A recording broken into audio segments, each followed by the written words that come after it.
For popsicles, you have.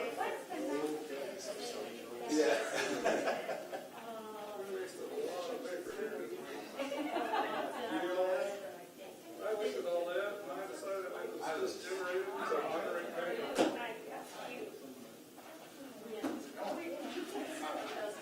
Same thing over and over and over again. Michael. It's 6:30, so I'm going to call the meeting to order, please.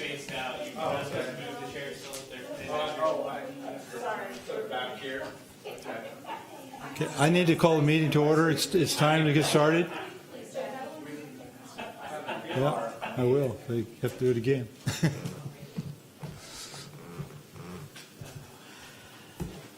Okay, thank you. So this evening, your workshop, we have two major items on the agenda, Aurora Park and codes. So we'll start with Aurora Park, and I believe that, do you have a presentation to make for us, Ann, or how are we going to proceed with this one? I do not have a presentation to make. I did provide you with two reports tonight.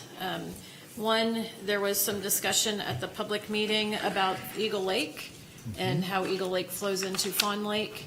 There was a study done in 2017 regarding Eagle Lake that was mainly focused on the aquatic life and the viability of using Eagle Lake as a fishing lake.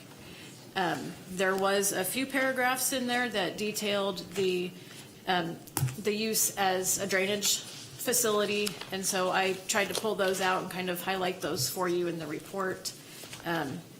So the public knows Eagle Lake was never designed as a fishing lake. We do the best we can to maintain it such, but right.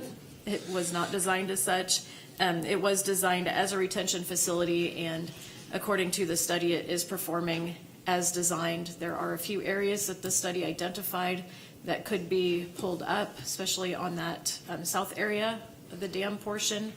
I know that was included in the manager's report as something council can consider if they would like the Public Works Department to get some bids for raising those areas up and doing a little bit more work over there. That would likely help some of the drainage over in Fawn Lake, but the biggest issue is when we do get large rain events, water does flow downhill, so it flows into Fawn Lake. But Eagle Lake is functioning as it was originally designed. And given that design standards then are not nearly the same as they are now, but it was designed appropriately.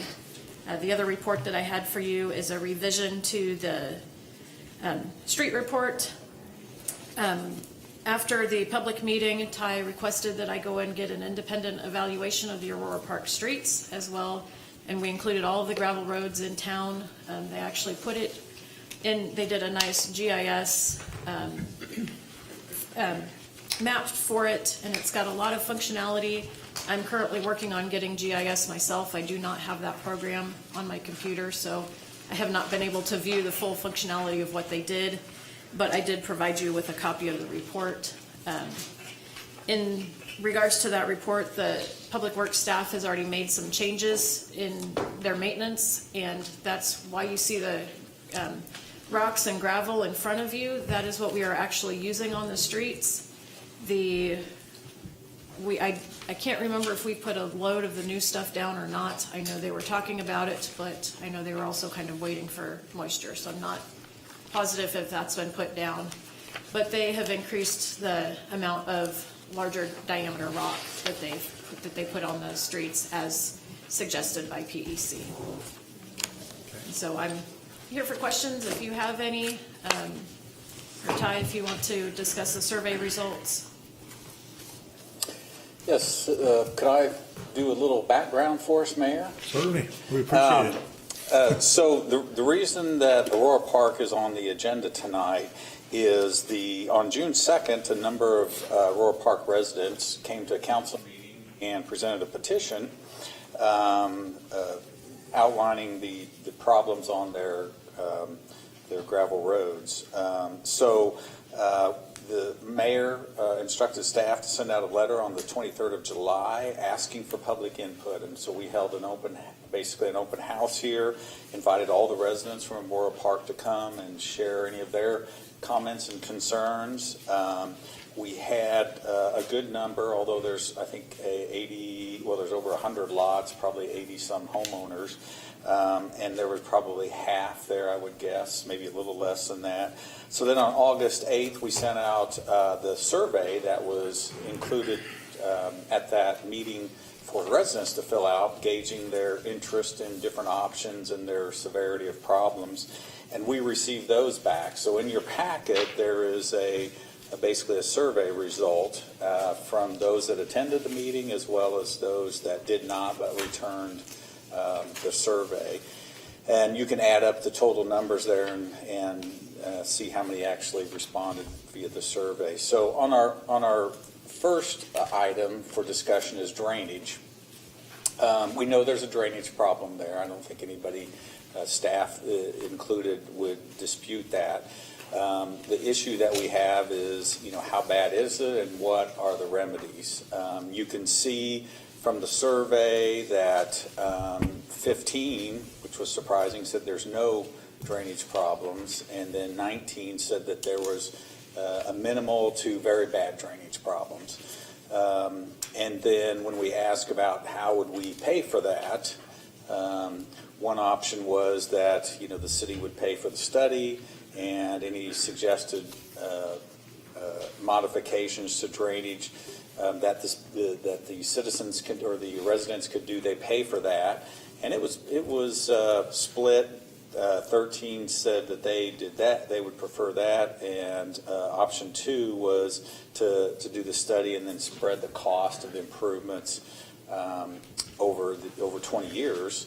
And there was 10 that did. The difficult part to gauge is that 17, so almost the majority, or almost half, said that didn't circle a preference. So we really don't have any ideas on what their thoughts would be. As Ann said, we actually looked at, we had some concerns about some fish kills up in the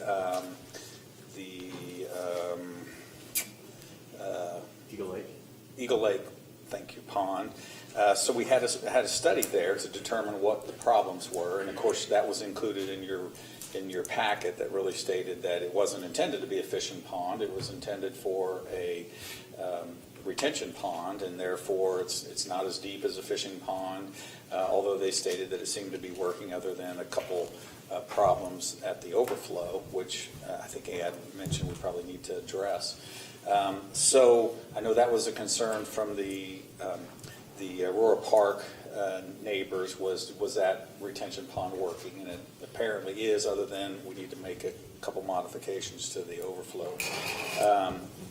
The next issue was, and that was brought up, was Fawn Lake, and that is not a city, that is a neighborhood pond, and again, since it was constructed, or maybe it wasn't constructed, we heard some thoughts that maybe it was a farm pond that was being used for retention. We don't know anything about how that was set up or the overflow or anything about that. So that's a question that we don't have answers to, how Fawn Lake is working. There could be a need that it may need to be dredged or something like that, maybe it's silted in, we just don't know. So we're doing all these things to try to identify where the problems are and what the fixes might be. As we said, as Ann said in her report, the drainage down there, we know there's areas where the ditches have been silted in. We know that there's culverts that have silted in. So we know there's a problem. The difficult part, as we mentioned before, is, can staff go in with a backhoe and clean it out? Yes. The problem is we don't know if we positively or negatively impacted the drainage, because really the entire area would need to be, have an engineering firm set the grade so that we know that where we were digging out actually helped and drained it. So I think the discussion for you tonight is, as Ann said, we could get an estimate on what it would take to fix the Eagle Lake overflow, and that would solve any concerns that we have on overflow from Eagle Lake going into Aurora Park. The second question that we don't know about is Fawn Lake, and obviously that would require a study, just like what we did on Aurora or on Eagle Lake.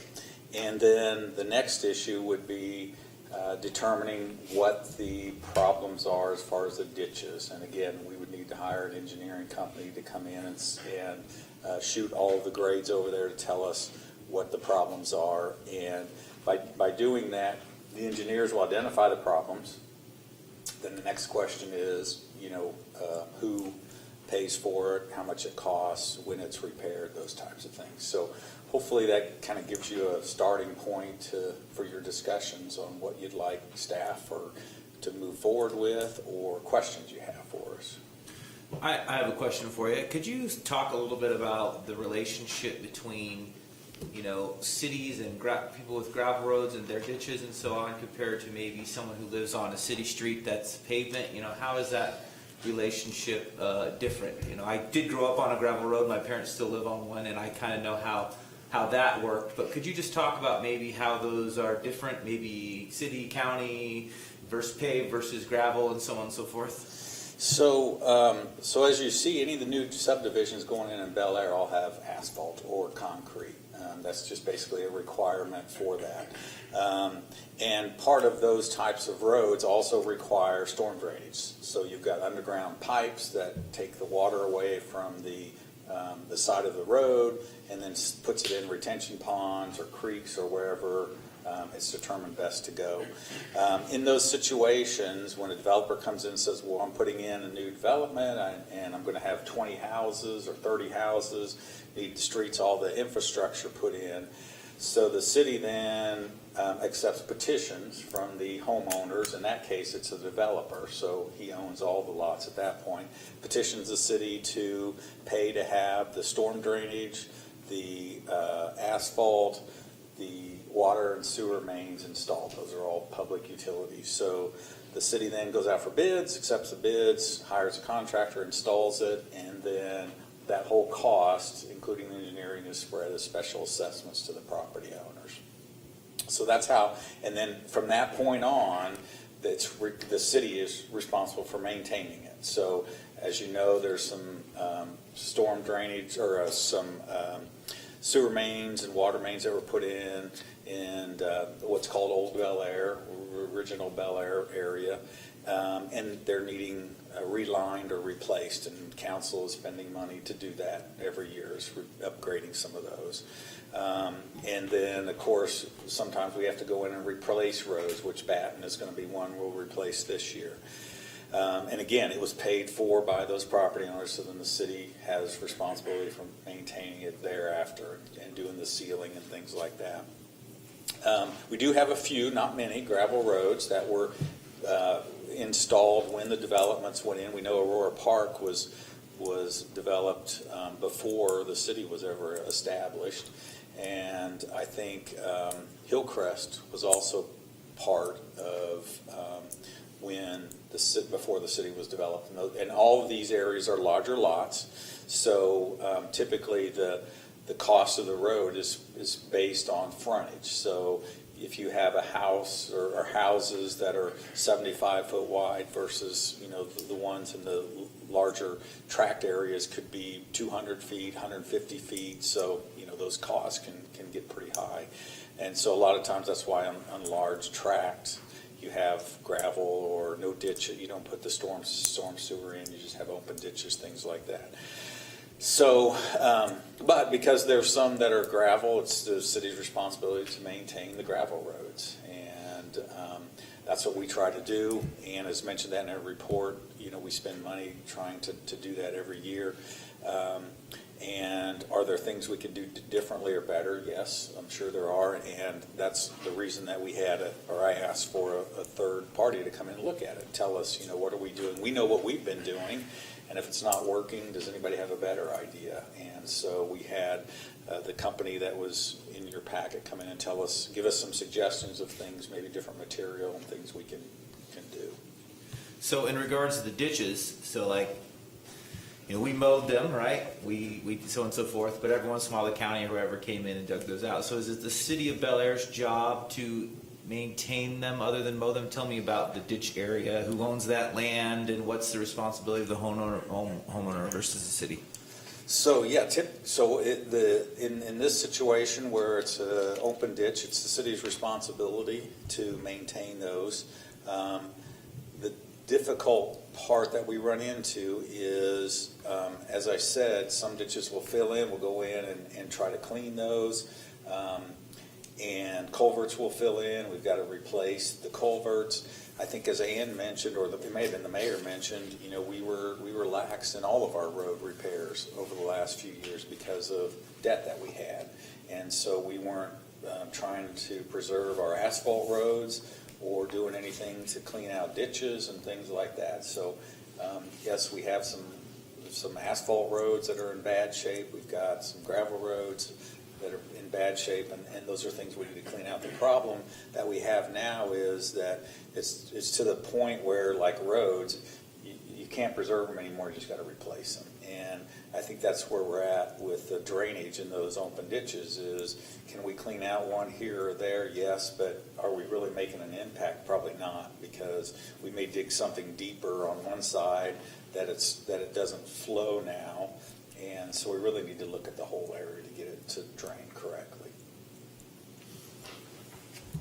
Could you help me understand some of the comments I've heard someplace? I don't know if it's something I read or something somebody said in one of the meetings, but when we put new gravel and grade these roads, we push some of that into the ditches, or we create new ditches, from what I've heard also. Can you help us understand a little bit about that and how this plays together? I'm not a road person, so I don't know how you keep that stuff getting in those ditches, but you probably can't completely, but Yeah, that's what's the process there? That's a unique thing for a grader, and I don't have that answer. Hopefully Ann So, can talk about it. If my understanding, we don't really push material into the ditches. What we do is, as we go along, we try and bring it up into the center of the road. Doesn't always work. I mean, it's not an exact science, and you don't have a buffer on the edge. But I think what you're talking about, creating the new ditches, is the secondary, what PEC called the secondary ditches. Right. And those form through a variety of ways, and it's all in the report, and I'm going from memory here. There's trash trucks that go in on wet days where it's been raining and raining and raining, and they go drive along the side of the road and push the material down where it hasn't been compacted as well, or get a little off the roadway onto the shoulder or the ditch and push it in. Okay. So, and other ways is when you go back and forth, there will be a windrow that's created, and you see them all the time as you drive county roads. It's virtually impossible to grade those ditches in such a manner that there's not a windrow, especially residential areas where there's a driveway every couple hundred feet. It's very difficult to do it. It's kind of like when the snowplow goes through, you're gonna get a snow ramp built up in front of your driveway that you just have to clean out. So that's that. Over the years, gravel washes away, gravel washes into ditches, and the road sinks down because not enough material has been put on over the years to keep it built up. And a lot of that comes from those years where Bel Aire almost went bankrupt and there was very little maintenance done.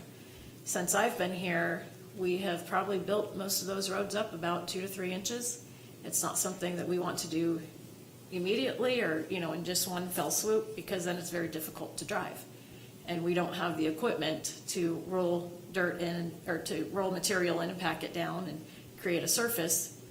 And then residents, their access to their homes are impacted, and it's something that we just don't have the equipment to do. It would have to be, if that's a desire to get everything built up now, that's something that would have to be hired out, because we don't have the equipment, and the residents would see some impact to their access.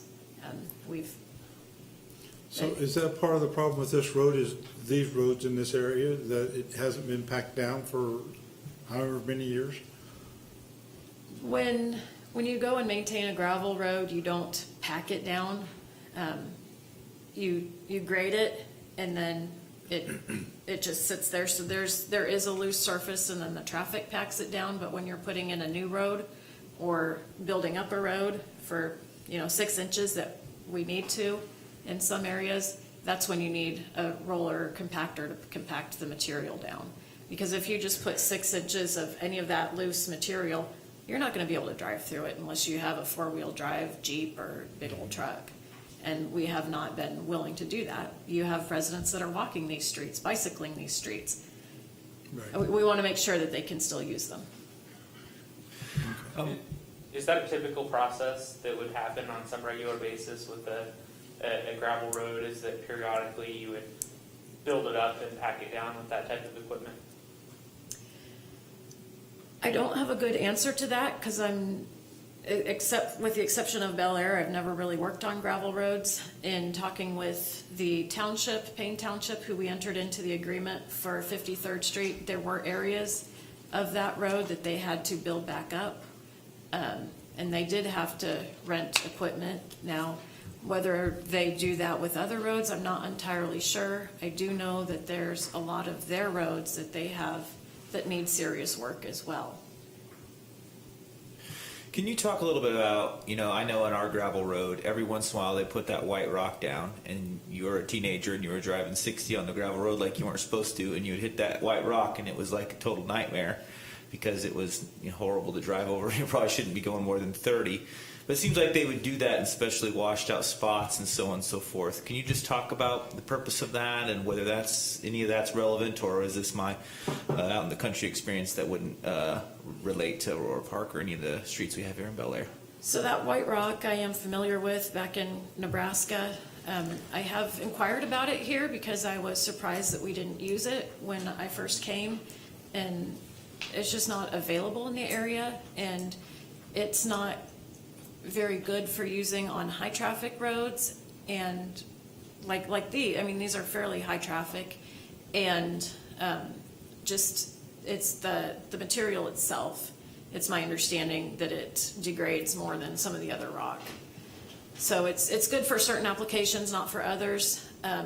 We really don't have a whole lot of areas that get really soft when it rains because they've all got fairly good bases. And so that's one of the reasons why we haven't really used it. We do have some, I know one of the samples over here, I think, John, you may have it, is the larger rock that we are using, and yes, it is a more solid rock. It's not going to degrade as much as the white stuff. Yeah, I mean, when they put it down, driving over it was horrible for Correct. For weeks Yes. until it hardened up again. Yeah, 'cause you don't That's where want- you need to put something on top of it to kind of fill it in so it's not sharp. Correct, A little bit of sand or something with this, and it makes it drivable. correct.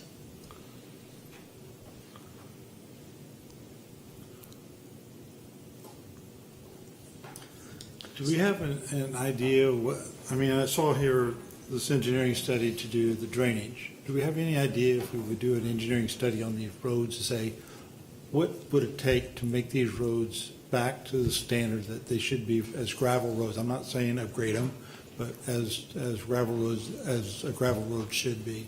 Do we have any idea about that? The PEC report gives you a good idea on what needs to be done. They did not include costs. Okay.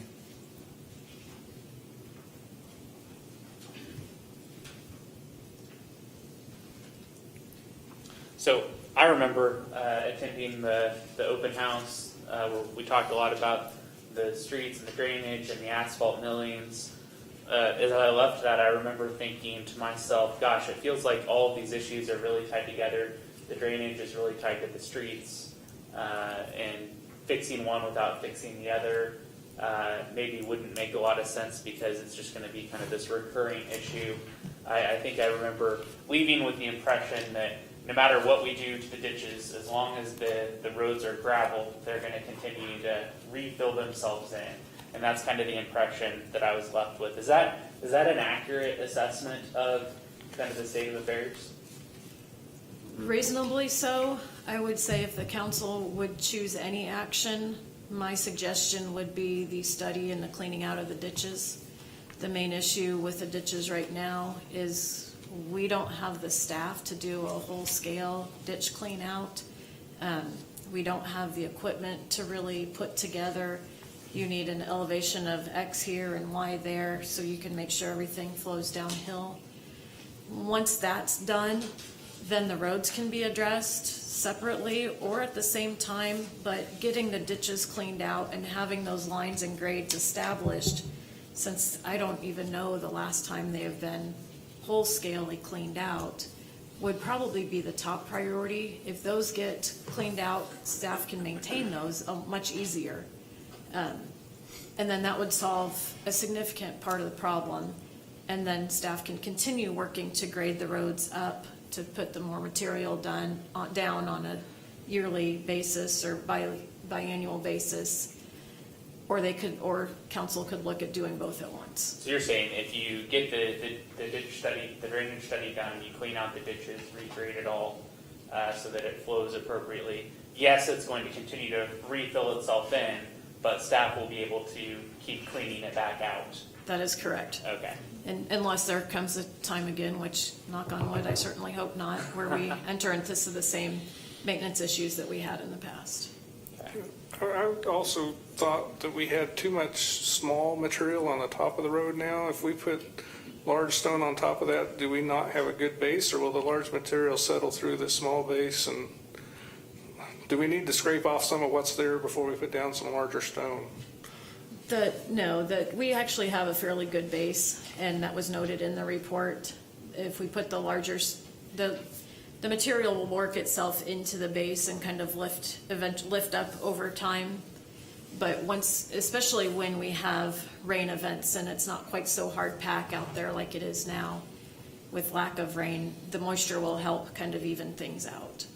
But it's a gravel road. It is a constant maintenance. Needs maintenance all the time. When it's dry for months on end, there's very, very little you can do. We have teeth on the grader that will go and break up some of the rutting, but they're back within a matter of a week. So it's just one of those things you have to work with, and we're willing to talk to subject matter experts. We're willing to talk to the county. We've already made a change. Whatever we can do, we'll certainly do if it comes from somebody with experience. Okay, I was reading about the washboarding, and they said part of the problem with that was that the more solid base was the issue, that it actually had the warp in it, and so it just translated on through when cars drove on it. And so Correct. that would imply to me that we need to flatten that base out a few inches below whatever we've got so that we can eliminate those kind of problems. And we do take a little bit off every time we grade, and then that material we smooth it out every time we grade and then put it back on. If you can completely eliminate the washboards if you go through and take, like you said, John, a few inches off, but they're gonna be right back in a matter of a couple months to a year. It's just the nature of the beast. It's a gravel road. Well, a lot of that's stop and go traffic, I think, creates that, and driving too fast. Yep. But anyway, I'd like to get back to Eagle Lake to what exactly were the recommendations for work on the dam? I've heard there was some work needed done, but I haven't heard what the work was. There was never work being done on it, but there are two areas that are a little low. One area is near the playground on the west side, and the other is an area near the east side. Are you wanting to fill those up? Do they hold water? Are they not high enough? They would need some to more be specifics. filled. They would need to be filled in. So you think the overflow area on the east side needs to be higher? There was a few areas that were a little bit low that kind of took water away from the designated overflow and where it overflowed in other areas. And so those would need to be raised. That's not something that we could just hire a contractor for. That's something that we would need to have an engineer put together some plans and specific lines and grades in order to get that work done. Would that hold a little bit, slow down the water runoff in a big storm event?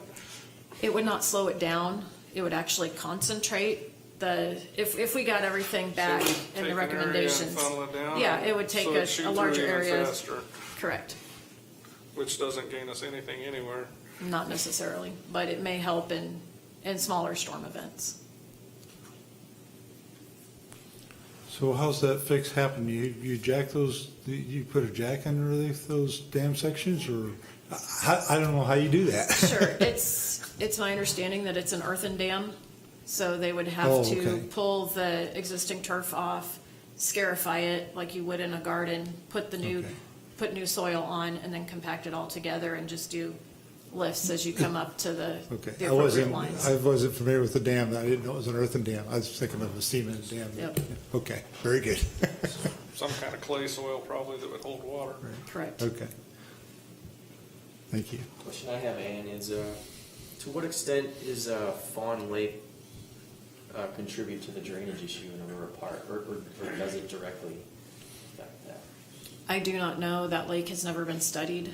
I don't know really anything about it, except it's a lake. When it gets filled up, it overflows and runs quite a bit through the ditches that are somewhat full. That's a huge overflow area. It must put a lot of water out of there when it rains. It does. Yes, it does. I mean, there's like 2 or 3 foot diameter times 3 pipes carrying some of that water. Yep.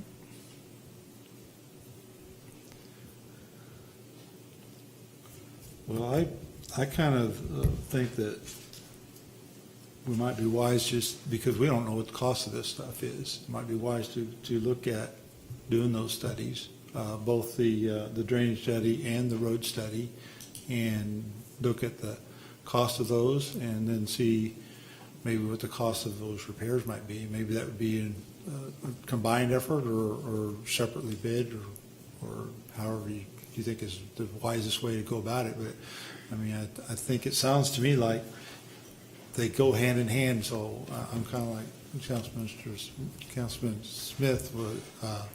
That's the way it sounds to me like, because it's all hand in hand. If you don't do one, you're going to create a problem. If you And do, I if can you don't most- do both. Yeah, I can most certainly get some bids, some quotes Okay. on drainage studies. Now, could you help me out? What are you looking for on the road study? Are you looking more for costs from what PEC had put together, or I guess Yeah. if you could help me out. Okay, so PEC put up some proposals here, what needed to be done, let's cost those out. Okay. Because really, we need to restore these roads to, I guess, what would be a normal standard for a gravel road should be, so that it would be, because that's what the citizens have paid for, and have a right to expect us to be able to do. I understand the deterioration and that stuff, that happens, and so that's kind of where I'm coming from, unless the Okay. council has other things to throw in there, please do. I certainly always am up for knowing the prices. I mean, we have so many road challenges in Bel Aire. I think we should be, depending on prices, we can't promise whatever. There's 10 roads we'd like to rebuild. But we do need to know the prices and figure out, where on the priority list it would be and whatnot. And we wouldn't know that if we didn't know the prices. So I'm certainly in favor of that as well. Yeah, I mean, I think we have some general ideas of what it costs to repair and replace asphalt roads, and we've got lots of miles of asphalt that are in failed condition as well, just like we've got gravel roads that are in failed condition. We have a basic understanding of what it costs to put in, replace a mile of asphalt road. It would be good if we had an understanding of what it costs to replace a mile of gravel road with gravel. Another question I have, Ann, and maybe you do or don't know the answer. I mean, the amount of rainfall a year, from anecdotally to remember as a child, just had a massive effect on gravel roads compared to other roads. The dust factor was just massively different depending on how much rain that year, how much maintenance the road needed, how bad the washboards, there's a million things. Can you just talk more about how gravel roads are affected by nature compared to cement or asphalt roads? Sure. So, as most of you know, the cement and asphalt roads are hard surface. So when it rains, the water rolls off either into a ditch or into the storm sewer system. In some cases with asphalt roads, you'll see raveling on the edges of the curb and gutter of the road where the water has worn away the aggregate. Now with a gravel road, you don't have the binders like you do in the asphalt or in the cement. You don't have anything to really lock that material in. So depending on the duration of the rainstorm, the heaviness or the amount of rain coming down, you can have instances where you get rivulets forming on the edge, and I'm looking for that technical term that's gone. But you get the gravel running off the road. If loose gravel, which you need to have a little bit on the roads, heavy rainstorms will wash that away. So it's dependent on rain. Little, as many of the residents have noted, it does get very dusty. Well, the rains, you get the water in the roads and it helps tamp down that dust. We have noticed in the past year, really, as we have had several years of putting the new gravel down, it's not nearly as bad as it used to be because there's not as much limestone in the new stuff versus what was used to be. And now, but on the same token, if you get months of dry weather without any rain, you're still gonna see dust. It's part of living on a gravel road. I remember my parents praying for rain when the dust would get so bad because our cars would get so dirty from the Yes. dust. My parents would just be like, we just really need it to rain because Yeah. we can't. Our cars are just caked with dirt and it's worthless to wash them. Ms. Stinson sent out an email with an attachment or a link to a website that had an interesting concept in it. I don't know if you had a chance to look at that concept. I didn't get the email, so. You didn't? Oh, okay. Maybe it wasn't copied. Okay, maybe I should forward it to you, but. It's, That's where I got the idea. okay. It was a geogrid that you put over the gravel that actually over, I guess, after you use it a while, it pushes down into the gravel and helps retain it some. I have no idea how this works or how well it works or what its cost is or anything about it. Other than I just saw that website and I clicked into it. But I can forward you the Yeah. email if you'd like. Please. Yeah, that would be definitely interesting and definitely worth looking into. The one thing that I would be concerned of is not getting it fastened down enough, and if something would catch the edge, it would just lift and bubble and maybe not be as good as we want it to be. So, but yeah, it's definitely something, if you can forward me the email, we can certainly look at. And maybe we can get a couple strips and try it out and see if it works. Yeah, it How had a works. link in it, and that's Sure. where I got from the website. Yeah, There, so. we're happy to contact the material supplier. Another thing we've talked about with the dust, and I looked into, and is you could put oil on the roads. And my understanding in this situation, that's probably a really terrible idea. And maybe you could speak to why that might be really rough. I think in a city and having oil get washed into your ditches and stuff is a bad idea. And maybe you want to comment on that. We also looked at some things you could put on there that were able to be washed down the streets. But my understanding is when we looked into those, if the effectiveness compared to oil, you'd have to do it every year, and the cost would be just totally unreasonable. But if you could talk about those, because we turned over every stone, right, on trying to figure out some ideas. Sure. The PEC report did touch on that, as did the EPA report that I included it with my report. There's the most common chemical used for dust control is chlorides, and chlorides will rust your vehicle. It's the same as what goes on in the winter. There are other products, like you mentioned, that could be used. I have no familiarity with those. I have never experimented. I don't know that anybody in this area has experimented with them. So you're going based off of manufacturers' recommendations, and the efficacy of those is, you don't know. You can put all this money into costs and you can research it, and it may not work for the material that we have in this area. A lot of that is dependent on the chemical reactions and the binding of the oil or whatever else, the beet juice, whatever else you put down with the specific material that you have. It's something that we could certainly look into. There is a cost to it. The other question is, how often do you put it down? It would be a trial and error type of thing. It's also going to take staff time away from doing other things, so that would be kind of a council and a city manager decision as far as how much, when, if we're putting stuff down on a daily basis or a weekly or a monthly basis, is that worth it? And so when I It's looked a- into it, looked like more something you would put on a parking lot, like in a situation you might have customers and the dust was this huge problem, but you'd have to put it on yearly. And I did all the math for every street we had, and it was the amount per year we'd be spending. 3-4 times more on our gravel roads than anything. It was unreasonable. But I did want to emphasize. I tried to find other ways to figure out the dust problem, because the oil and the different chemicals, those aren't an option. But there was an option that was friendly enough to vehicles and whatnot. It's just currently the cost of that is so great, and they're like, it'll last a year. Well, maybe 2, and it's like, wink, wink. That probably means half a year, right? Because that was the advertisement for it. So. And to my knowledge, the county doesn't use anything like that, and the townships don't either. So,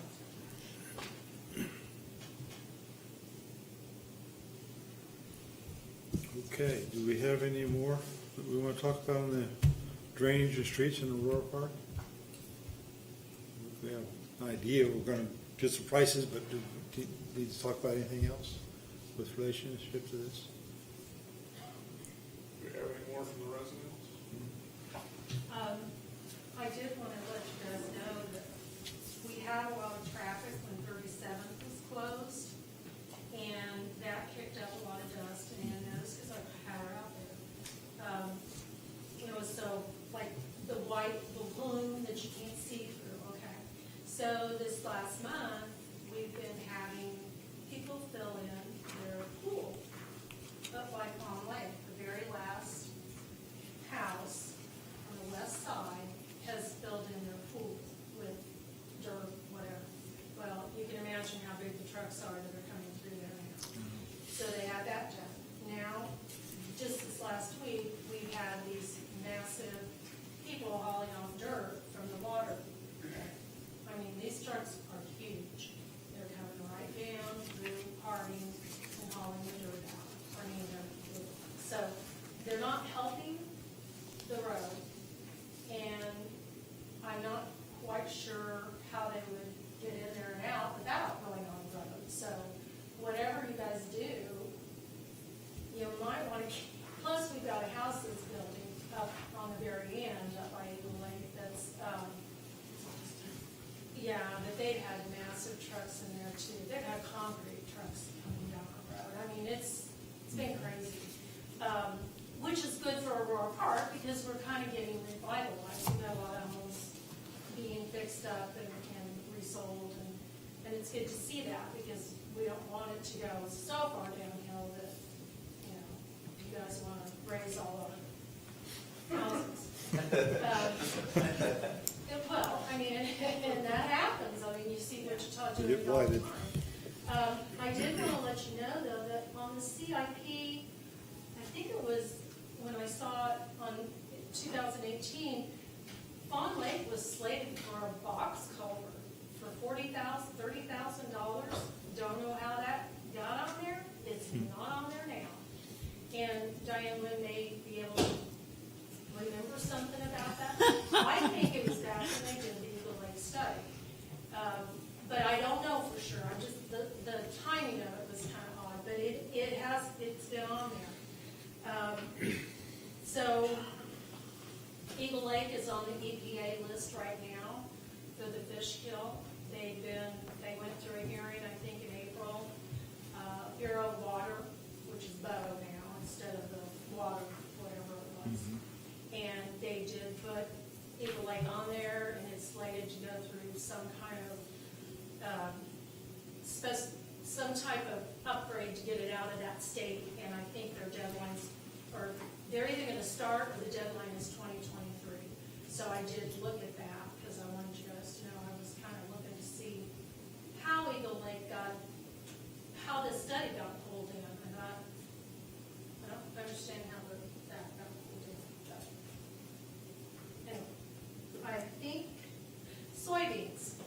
Are they using soybeans at all to use the dust covering? Because I've heard of it. I don't know anything about it. I'm just kind of. That was what I was talking about. The soybeans is what was the base of that, because it's got that oil or not. Yeah. Okay, I have had residents in our area dig their own ditches out. The house on the corner of Parkwood and 39, he got sick of it. So he went and he dug his ditch out, and he's got it good. He didn't dig it out, he flattened it out. Yeah. Rather than the street. Right, that's what Yeah, he didn't He dig it fixed out, he just slanted it out. he fixed. Now, I'd be very careful about what chemicals you use because all that runoff goes into Well, the storm sewer system, and right. that goes to And the rivers and a lot of streams. Residents just kill Yeah. their grass off in the ditch because they can't mow it. So they just put the killer on it and say, fine, die. And that's, and, I mean, what are you gonna do? My husband, if he ends up with a heart attack, he's like, I'm sorry. He's doing it while he's mowing. I can't get him to quit. Did you have something you wanted to say? Well, I think as far as the dust goes, I think that, I can't speak for all the residents, but the dust is bearable until the last couple of years. It's gotten really out of hand. And I think our feeling is that if there was better maintenance and they solved some of the, put some bigger rocks down, that's gonna reduce some of the dust. I don't think any of us expect the dust to be eliminated, because we know we live on a gravel road. But I think that it's gotten more severe with the deterioration of the road, and that, that can be built back up and brought back up to a good standard, that some of that problem is gonna be alleviated on its own. Thank you for switching your road grader guy. Sylvia? We got a new road grader guy in such a refer. Good. Well, I think he's in training. He went really slow, and part of what you read on the writing part of it is the driver goes too fast. Well, they're like, see ya, and boom. Hopefully he will maintain that pace. Yes. Sylvia, did you have something to say? I just wanted to say that the whole road is not a washboard. It's in specific places. And I feel like that there needs to be some attempt to address whatever's going on in those specific places. Because I can't tell if it's volume of traffic, because the same traffic travels other places. It's just, there are certain spots where you can expect a washboard. Yeah. So I think maybe there's something going on in those spots that need to be addressed. Yeah. I think, and correct me if I have this wrong, but I think what I heard earlier was that some of that's a direct result of the subsurface, what's going on with the subsurface, and the only way to correct it is scrape it off and reset it, but that's a pretty pricey process too. But I think that's one of the things we need to get our engineering people to take a look at and say, okay, what would it take to make this road up to standard? I mean, that's what I see, but I understand what you're saying. It's a problem, right?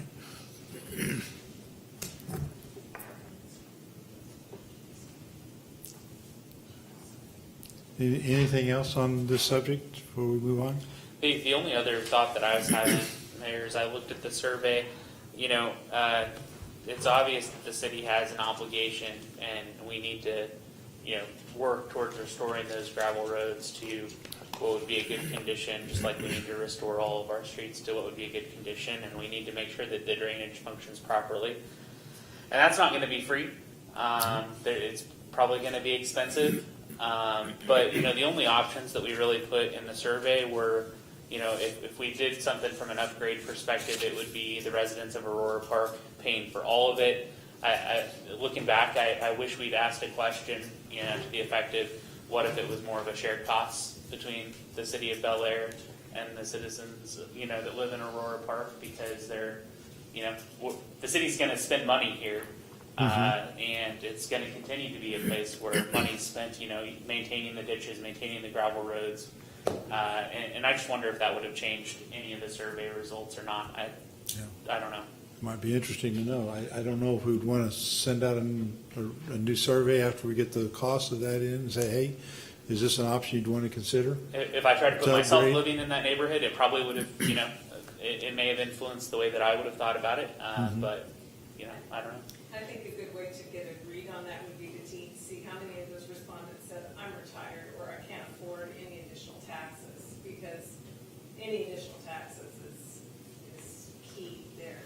Because we do have a large percentage of people who are retired and are on fixed income, or approaching that stage.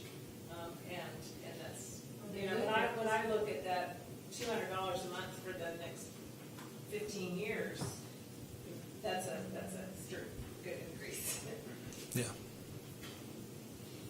Yes, Sylvia?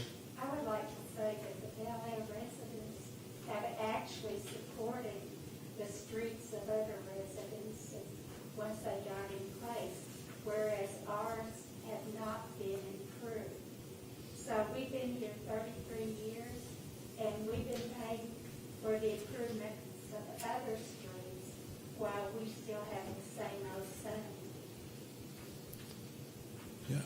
Well, and that goes back to just a lack of maintenance overall, and that's what we're trying to fix. So, I mean, we can't fix it overnight, but yes. If I may, and I haven't talked to the city manager about this, but I know this came up in one of our workshops. There used to be no money from the general population going for these types of projects. Right. That, you know, so there's not very much going there, but we still are putting some in from the recycle, right? So we transfer about 100,000 from the waste fund to streets. Okay. Yeah. So y'all We- recycle? That's the street fund, it's not the CIP. Yeah, what I think what the city manager is saying is that we take about 100,000 a year from the trash fund and put it into the CIP. Because the trucks are. Is it the CIP or the street fund? Street. I'm not sure if it's the street or the CIP, but it is Okay. for streets. But it is for streets. Specifically so- for streets. Because we know that the trash trucks deteriorate the streets, so it's perfectly reasonable that we do something to reimburse it. Okay. So the end part of that is, I don't know, I mean, I know we've started that. Are we at a point, I mean, has it gone up? Can we add another dime, coming from the trash fund now to that, or, because thank you for your thinking I remember everything, but I don't. And, but you see what I'm getting at is, I know that Aurora Park has not gotten a whole lot of money for streets and things like that. And I know we're not flush with all the streets in Bel Aire and what have you. I've had several people remind me that I have a really great street going by the west side of my house, and yes, I do. I also remember the dirt road that went by my house. So,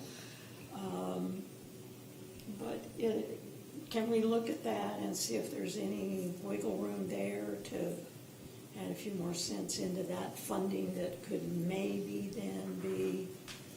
Well, the 2020 budget already been adopted, so the amount that's going over, now council has about, I think, 800,000 to spend on streets. So it would be up to council to decide, does Aurora Park go to the top, and should you spend 100,000 there? That's a discussion that you'll have next year, or next spring actually, when Ann brings her list of roads to you. And then that'll be your decision to decide, if you'd like to increase that. And then, of course, this fall, we can look at how much we've spent this year.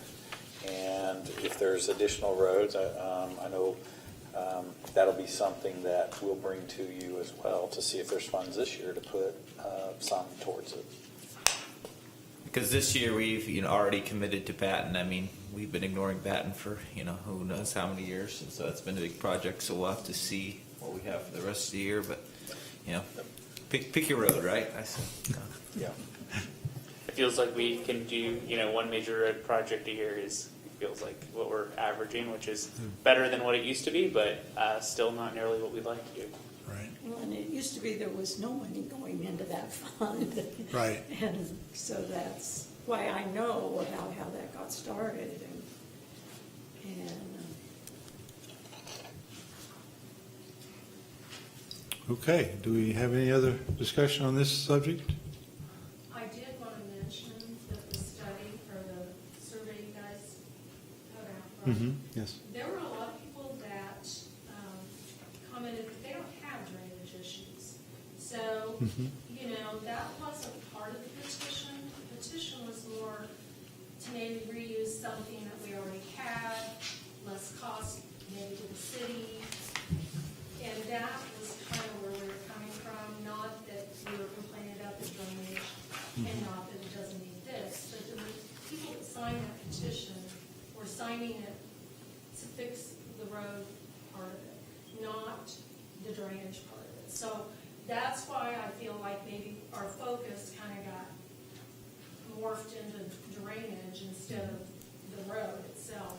I understand that drainage and roads kind of go hand in hand, but I don't want you guys to make a decision that the drainage, the roads, everything gets fixed, and then we get socked with a $3 million bill because that we're gonna pay going to our grave, because that's what's gonna happen with me. So if I'm understanding what you're saying is, you would rather us, if we had to make a choice between the two, you'd rather us do the roads and not the ditches? Well, the petition was for the roads. Right. Okay, so I'm just speaking based on the petition. I don't have a voice with anybody else, but the study did have people say they don't have drainage issues. Right. You know, And you can't we do would expect something that they're telling you doesn't exist. An engineer may think different.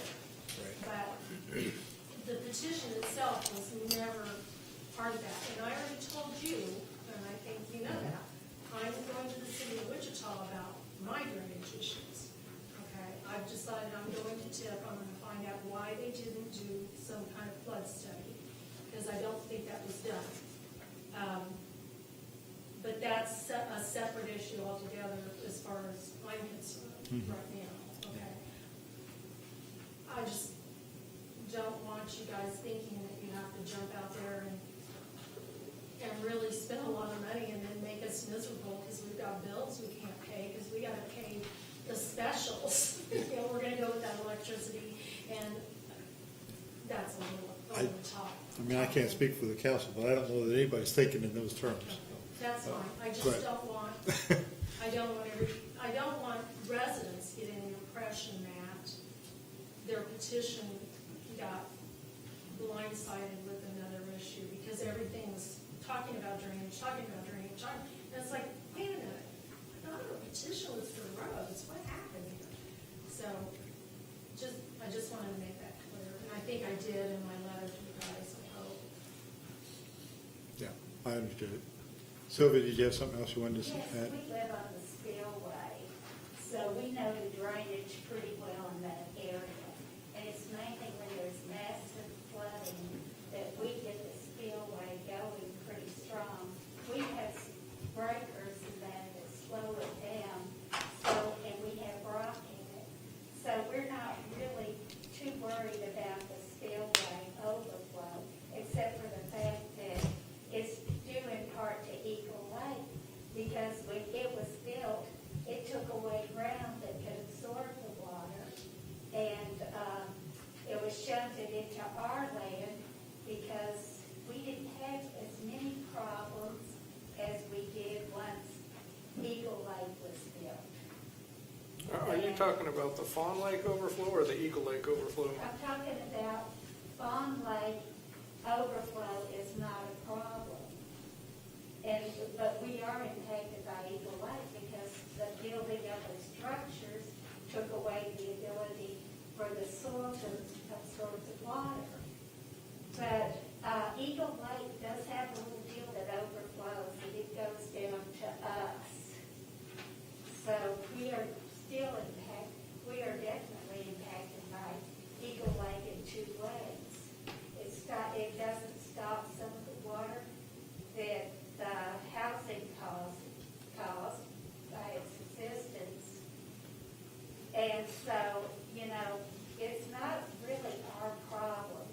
We had a dam inspected, and it's more of the roads that we're having problems with.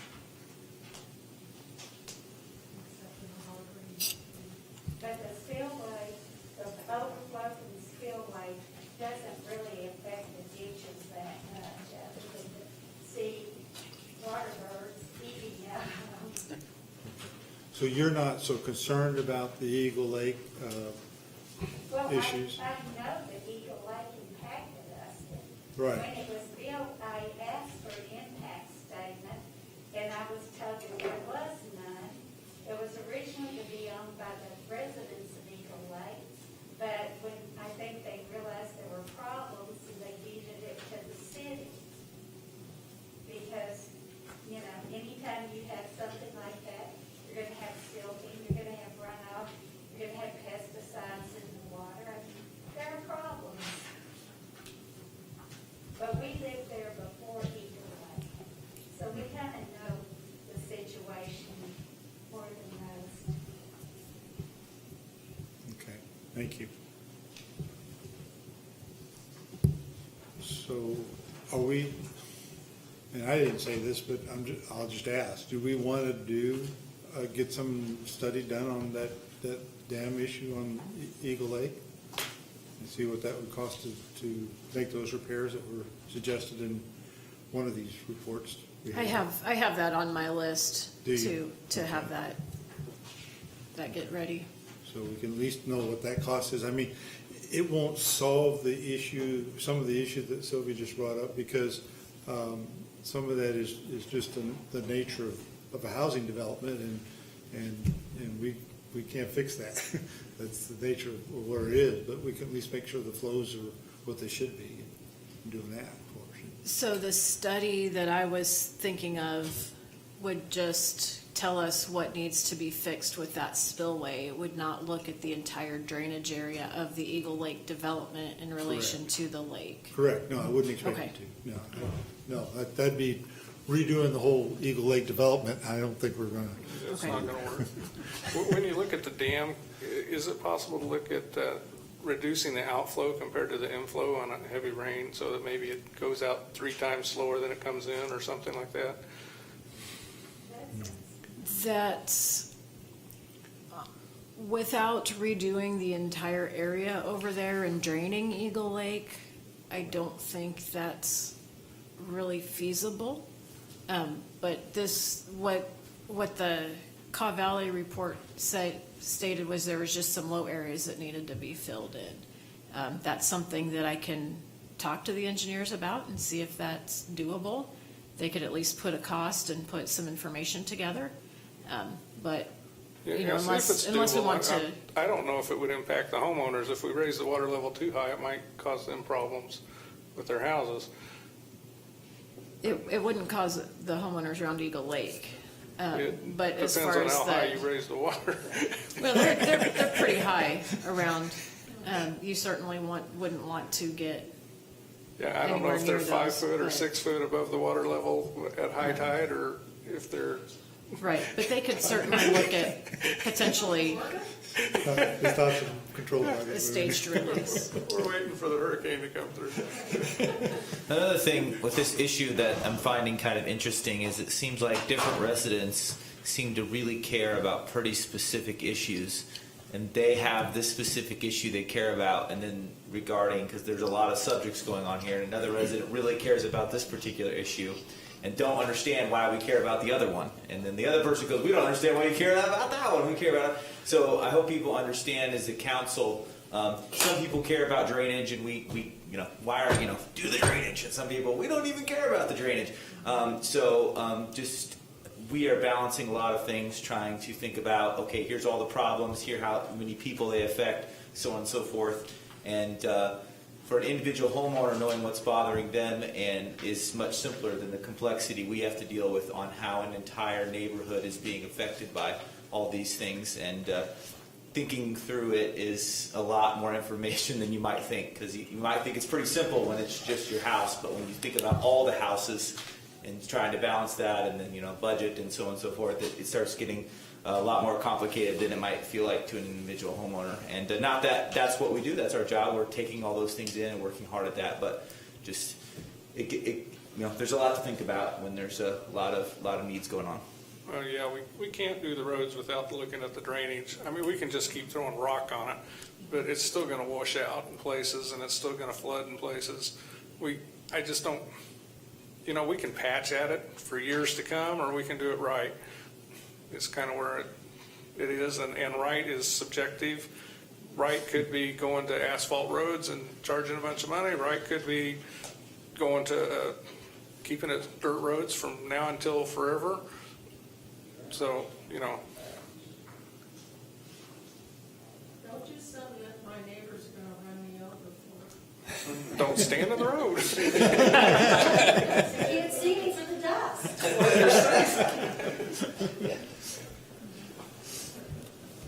No, we need to make as many people happy as we can out of the lot, but that includes the whole city of Bel Aire too. So, we can't just give you $3 million worth of roads and lay it all on the city of Bel Aire. Yeah. At least not this year. Maybe in 5 or 10 years we could do that, but You think that's going to be possible, huh? Okay. gosh, I hope so. We keep talking about we're going to pay off loans, so Yeah. Cool. if we didn't have $1 million loan payment this year, we could go put a street in. There you go. Any other discussion on the Aurora Park situation? If not, let's move on to the next item, which is codes, backflow preventers, and trash pickup. So if city manager wants to give us a little background on this issue. I did ask Utility Advisory Committee to look at backflow preventers and make some recommendations. I think you have their report in the package. And so if you have anything you'd like to add to that, Mr. Lasher or Ms. Ann? I don't, but I know our city attorney's been working closely with the Utility Advisory Committee, and then been working with our codes to maybe give you some topics to discuss on this issue and give us a direction. So I'll let Jackie handle that. Mr. Mayor, before we get into it, I hate to Yes. ask this, but I could use the restroom. Would that be okay? I think it would be fine. It's a great time to take a little break. Let's take it, we need 5 minutes, 10 minutes? What do you think, 5? 5 minutes? Okay, let's take a 5-minute break. Reconvene at 7:42. 7:43, it's almost, the minute's almost there. 5.5 minutes.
Can we?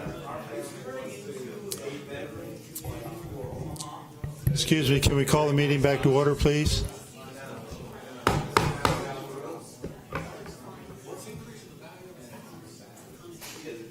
Oh, wait.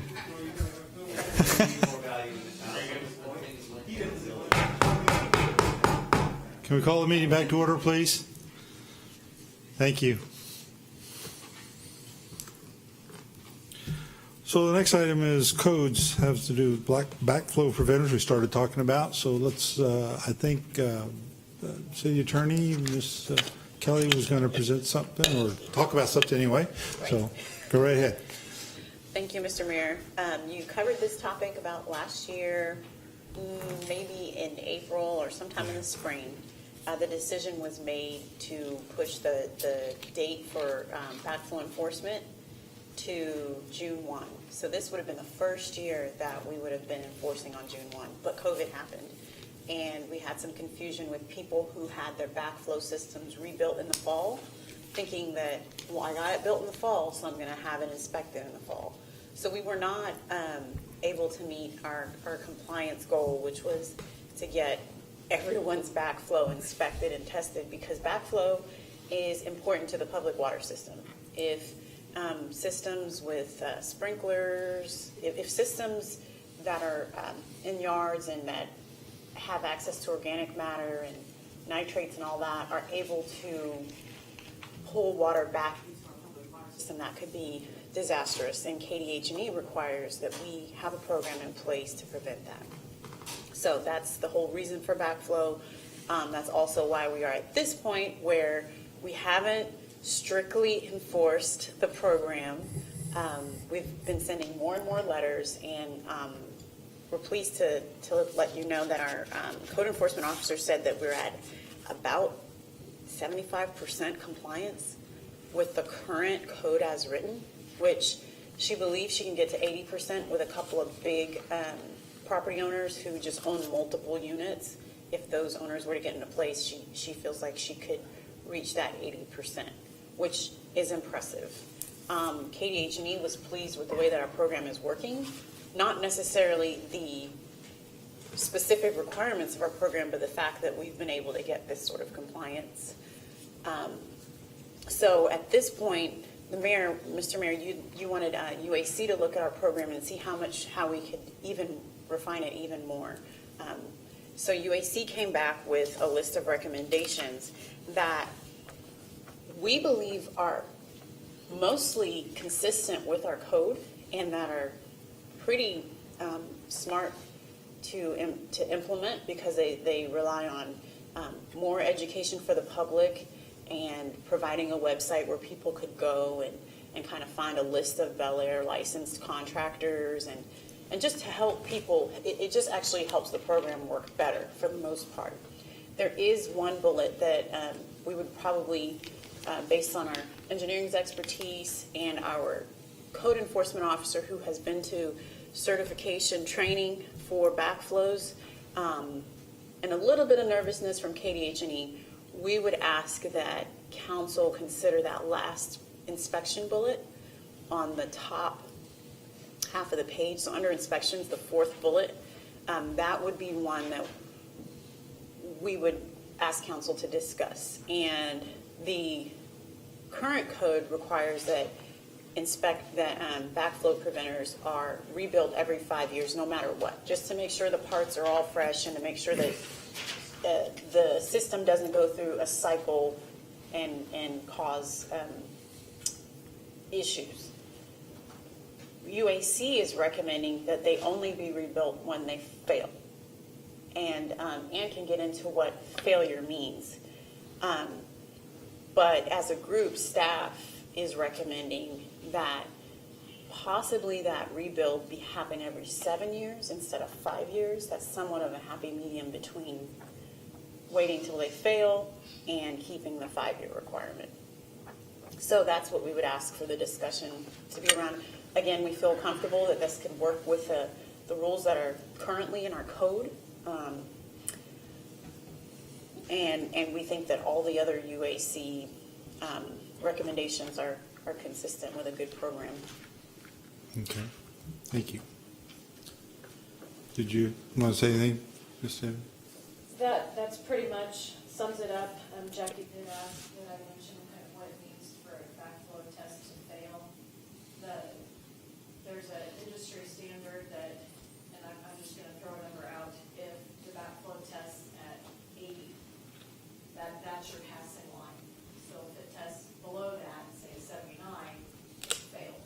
And so it's not an arbitrary number, it's something that has been researched and thought about over the years, and it's just an industry accepted standard of that, of whatever that number is.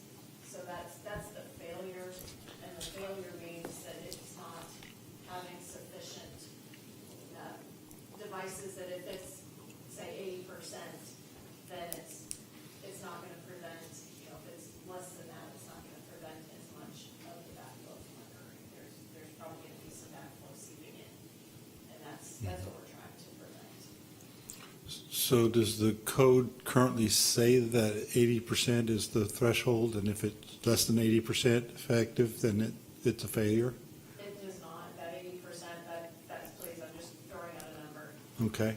So do we, Whatever that number is, I don't have that specifically, but the code does not have that specific number. It is, to my understanding, it is something that all of the backflow preventers, the testers, and I have not been through the training, are familiar with. They know whether that has failed or not. It's not just simply a yes or no and all or nothing. There is that area there, that number. We had our backflows tested earlier this year. We have 2 backflow devices from the city of Wichita to the city of Bel Aire, and ours were just barely on that line as far as passing. And we were within a couple points of failing, but ours still passed, so ours are allowed to continue. excuse me. Okay, thank you. Well, and some of you know that we talked about this last year, and we kind of tabled the whole issue of rebuild, replacing until later. So that's why we brought this back up. And I've done a little my own little research on this, independent of what the staff has done, and just some comments, just so you know where I'm coming from. Okay, I did a little survey. I just asked mayors and other people in other communities what they're doing, and so here was the things that I got. Wichita obviously is the local big gorilla in the market, and they have annual test requirements and rebuild every 5 years in their requirements. Olathe is an annual test, but it only rebuilds when it fails. Derby tests every 2 years and only rebuild when it fails. And Derby gets all of their water from Wichita. They have no other source of water. Topeka is an annual test with rebuild when it fails. Andover is an annual test and rebuilds every 5 years. They also get all their water from Wichita. Burlington, rebuild when it fails, an annual test. The state of Texas, rebuild when it fails. State of California, rebuild when it fails. I didn't get if they were annual test requirements or not, but I have no problem with the annual test. I think that's fine. I audit and consult on calibration systems as part of the audits I do. I don't know anybody that requires a rebuild just because it's time. There's a time limit on it. I've never seen that done with any businesses. Now, if they do it and I'm not aware of it, that's something else. But I never see it. So that's kind of my quick little study of the various communities within Kansas and other states. The issue here, I don't get me wrong, I think these backflow preventers are very important. And I think you probably saw that in my Mayor's Corner this last month. We had, at that time, when I wrote that, we only had 54% requirement or compliance, but I think it's increased substantially since then. But that's good. I'm glad that that's happening. And I think we need to get that compliance, and I would like it to be 100%. But it's a perfect storm we're looking for, okay? And that's what we're trying to prevent against, and that is you have pollution in your yard of some sort, chemicals, biology, some biological matter, something going on there. Okay, that's one event. Second is that backflow preventer is failing. That's the second event. But in order for there to be a problem, the third event has to happen is that some pressure drop in the water lines that sucks that water back through that backflow preventer into the public water system. It can and has happened in communities. So we do need to guard against that. I get that. That is very important. And I think the annual test is a good mitigation against that. And that's kind of where I'm coming from in my whole thought here. I know that some of these have lasted 10, 15 years without problems, so I'm not sure. I feel that the annual or the 5-year requirement or 7-year requirement are just arbitrary, that there's not anything to back that up. I did try to check with the manufacturers. There are only about 3 manufacturers of these devices. I can't find any of them that are publishing or telling you anything about their mean time between failure rates, their warranty rates, or any of those kinds of things. It just seems to be a lack of information out there. Now, if somebody else has something great, let me know what it is, because I couldn't find it. So, and that's kind of where I'm coming from. Anyway, so I do know there are citizens. I've heard some citizens tell me they thought the whole thing was a nonsense program, but I don't really agree with them that the whole thing's a nonsense program. I think it's very important, but I do think that we kind of go a little overboard on this rebuild thing. So that's really what I'm looking for is my suggestion is, and of course it's really up to the council to decide what they want to do, but my suggestion is we only rebuild it when it fails, when we have that. When we get to whatever that parameter is that Ann was just telling us about, if that's the 79% or whatever it is, then, hey, it needs to be rebuilt because it's not functioning as it needs to function. So that's really my whole piece on it. So it's really... I have a few comments then. Sure. I stumbled across Round Rock, Texas, since you mentioned Texas. Okay. They only require the test every 7 years. Really? And it didn't even mention when it had to be rebuilt unless it failed. I was shocked, okay? Wow. That was a long time. And I can understand why the manufacturers don't give you a mean time between failure, because I think it's more dependent on the quality of the water than it is of the device. Could be. Because some of it will rot the rubber out faster. Mm-hmm. And I looked up specifically the Febco, and it's about $75 a unit. If you replace all the guts, it costs you $75. If you replace just the rubber parts, it costs you somewhere around $30, $35. So it's like it would be cheaper just to replace the whole unit every 5 years than to screw around with having it rebuilt and paying some guy $200, because I've seen that quoted before too. They want to charge you $200 to come out and rebuild your device. I think I paid $260 this year. $260. Yeah. Okay, it's going up even then. It's about So, 200. I pay about 200. I think yeah. it's just obscene, the amount of money being spent to keep these things working. I don't say we don't need them. I just think because all the governments have gotten so hyped up about this, that everybody is charging as much as they can possibly think they can charge. And I don't know how we can control that, but that's just a horrible situation. And I did have a question for Ann. You had mentioned before that our water systems aren't a direct line, but they're actually kind of looped so that we have pressure from 2 directions. What does that do to mitigate the pressure loss that causes a backflow? That is something that would require a lot of research and is beyond my ability to answer at this point. Okay, because everything I've seen is there's a water break and it sucks it back out of a single line. And, I've talked to my neighbor about this from Wichita, and he says, well, what would you do if there was such an event? And I said, well, why don't you do the same thing you do when you install a new water line?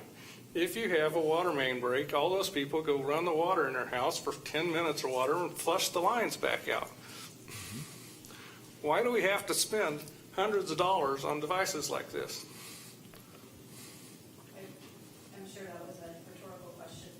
Totally. The problem is you don't necessarily know when something has been compromised, which is why we need the device. Well, that's why I was asking about the round loop, because this is really only related to pressure drops. And so that really translates to a break in the line.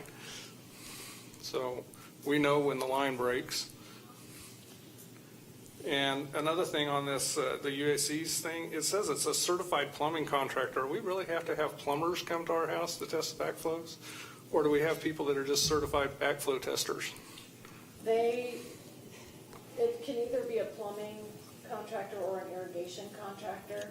I think that was a kind of a technicality with wording that may not have come across with the UAC, but we do have in our book of licensed contractors, there are several categories that are allowed to test well, this. I'd certainly like And to they see need that to- cleared up here, because I sure don't want to have to call a plumbing company to come out and pay them $100 an hour on top of everything else. Certainly.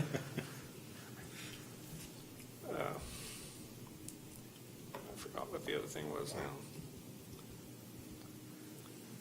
While you're thinking about that, this is one of those issues that is sort of like, I'm just not an expert in this area, and to pretend I'm going to tell everybody how black backflow should be done just feels like maybe no one should ever ask me about backflow if they want to know what should be done about it. So I just don't have a lot of confidence in knowing what to do.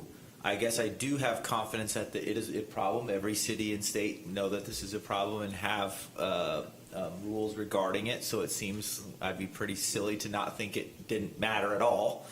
But the nuances of 7 years, wait till rebuild, every 2 years, I'm finding that difficult for me personally to work through, because I'm not an engineer, probably a particular kind of engineer for that matter. So when I weigh these kind of issues, I just have to try to figure out who has the best information and the best expert, and do my best, right? And the more information, the better. But anyway, I'm just kind of saying all the stuff I don't know, and I find this very challenging to be confident on a decision when I'm basically going to have to trust other people. Because this is sort of outside something I know a lot about. And we did not discuss letting people rebuild their own systems either, because it really is something a 10-year-old basically can do. You have to replace 3 pieces of rubber. And I looked into how to do it on the Febco. I mean, you take a nut off, you pull some parts out, you put the rubber on, you put it all back, put a nut back on, basically is what it takes to do it. It's not rocket science. I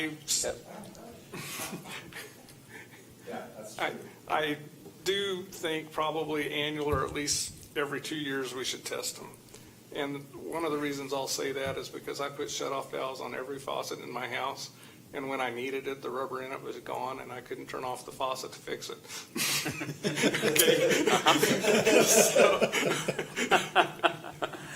So it did deteriorate, and it was gone. Are you suggesting we implement a testing program for those as well?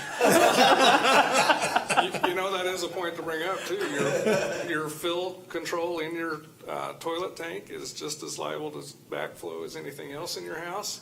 So if you put something in your toilet tank to some kind of cleaner, that could possibly backflow into the water system too. Well, as I've looked at this, I have a few comments on it. I really like that recommendation of only rebuilding it or replacing it when it tests bad. It really frustrates me to spend money to buy something brand new when what I have is working just fine.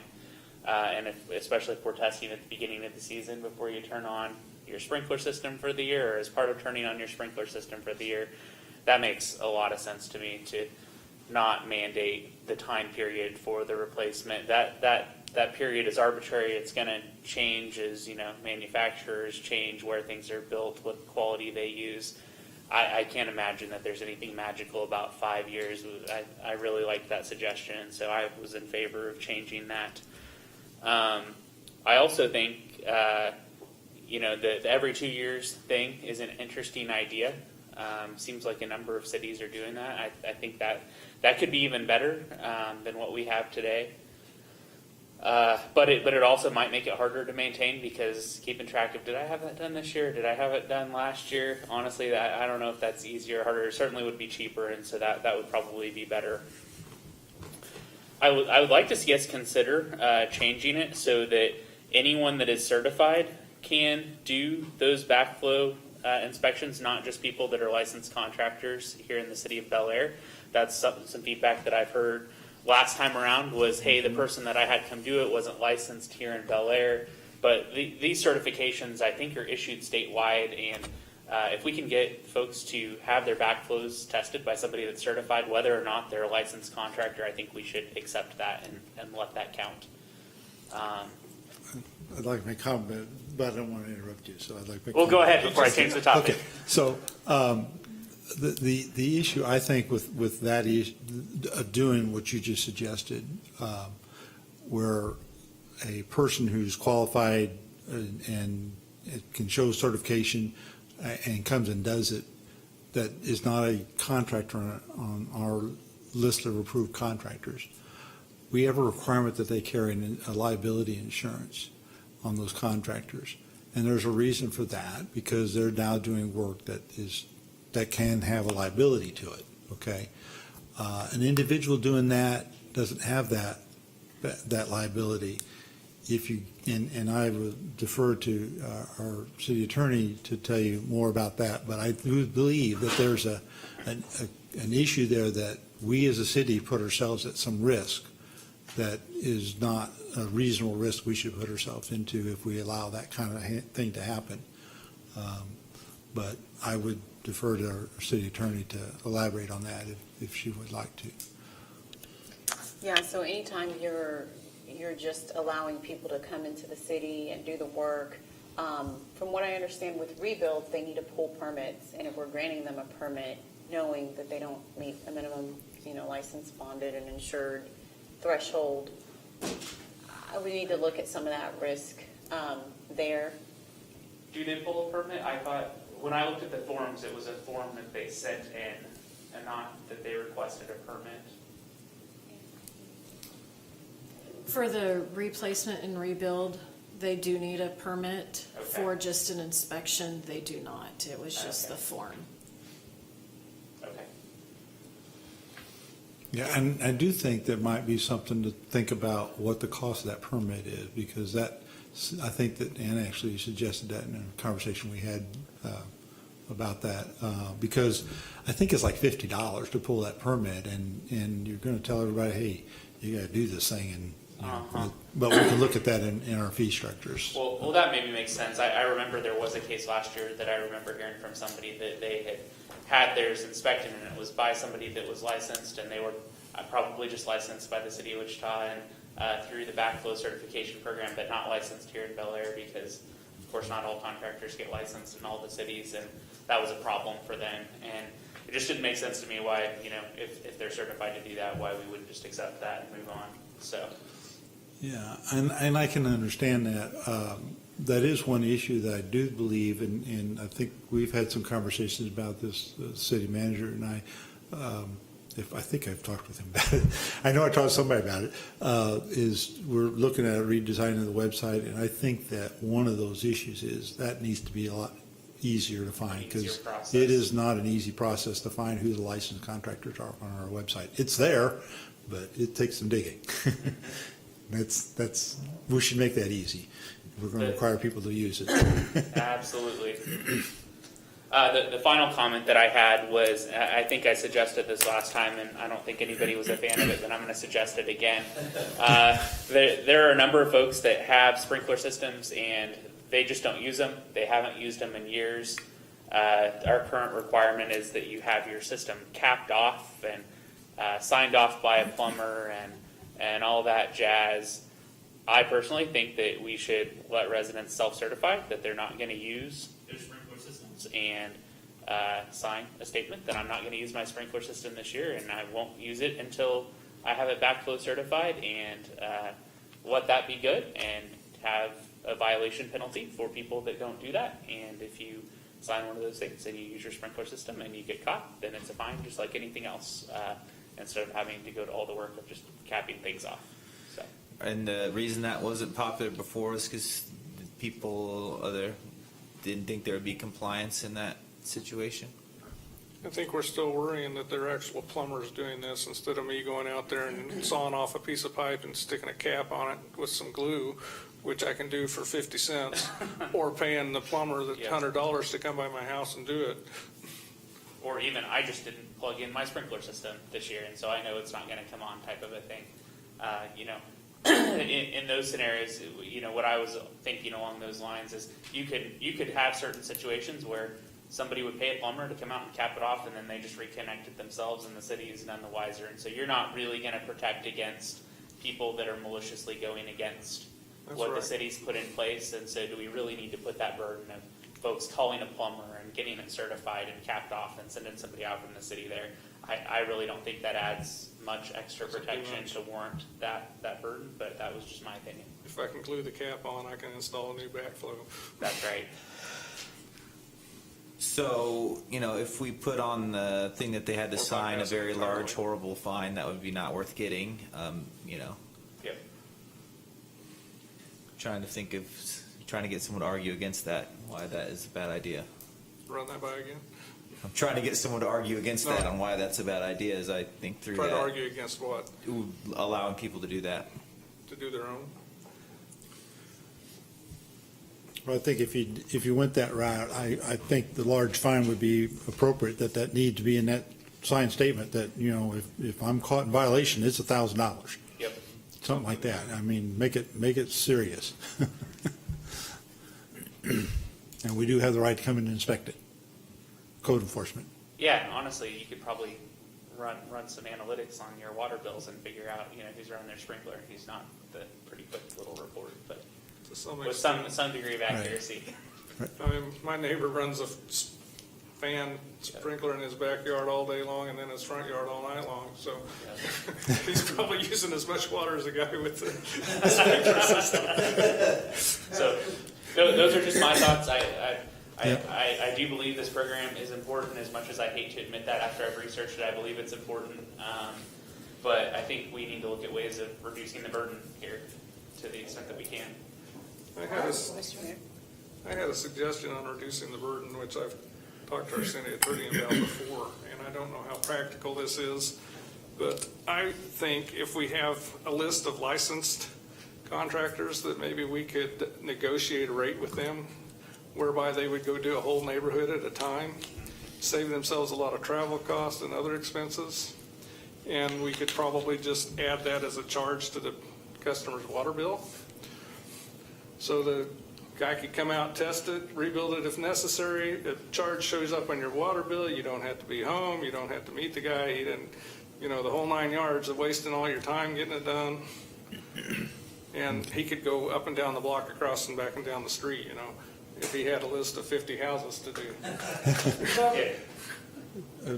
Ms. Kelly, did you have something you want to say? Yes, Mr. Mayor. So for two things, for that idea, we can work towards some sort of program like that where we work with a contractor who would come out like we did for sidewalks. The closer, I'm more comfortable with that, the further away it is from a standard water bill charge, because we don't want to have an exclusive provider. So we would want to be very delicate about, okay, we're just opening it up to several contractors. Whoever's the lowest price this season, we'll use them, and the city will bill you. I think that's the cleanest way to do it. The closer we get to making this fee a part of the water bill with a certain contractor and not any other, the closer we're moving towards that market competition. And So I'm okay with it, but I think that we would work very hard to make that as parallel to what you're saying. So we work with all the licensed people. You say you got to be licensed with us by a certain date. Post your rates. If you come do it, you send it directly to the city, and the city will put your charge against the customer. Now, something like that. So then we could have it on the website. Treetop wants $100, Joe Blow wants 80, and somebody else wants 60, and you know which one they're going to pick. But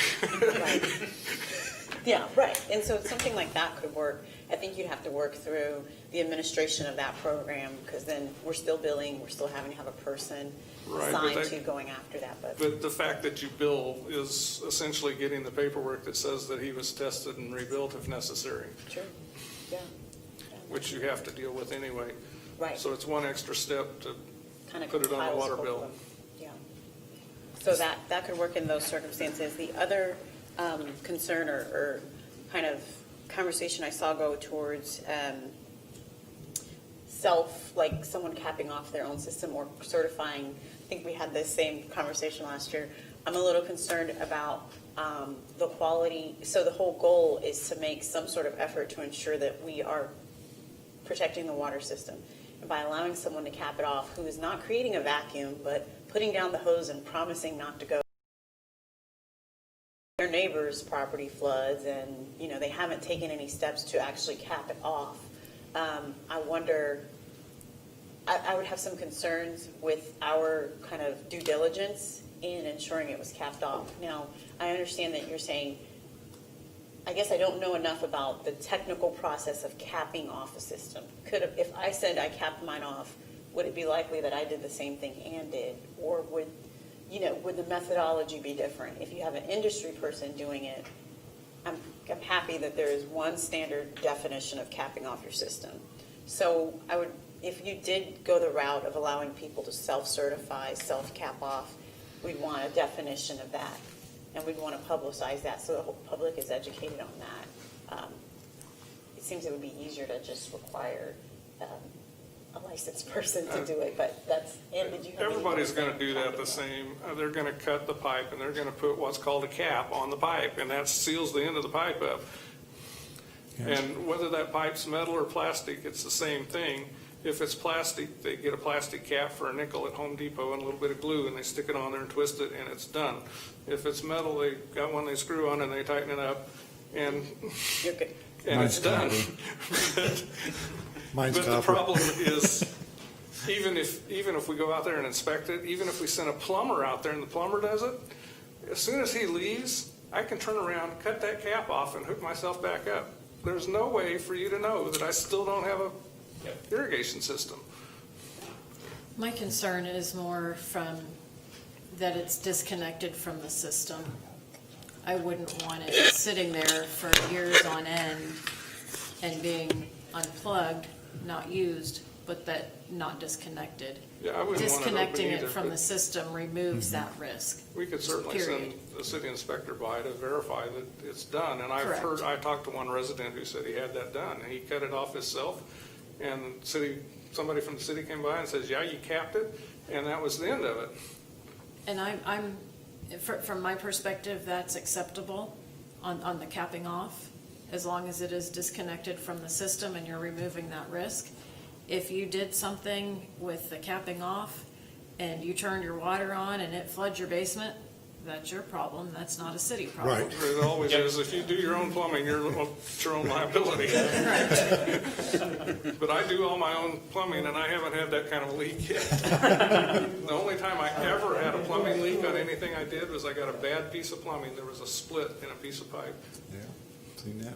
and it leaked. And it was, of course, at 9:30 at night, so I couldn't.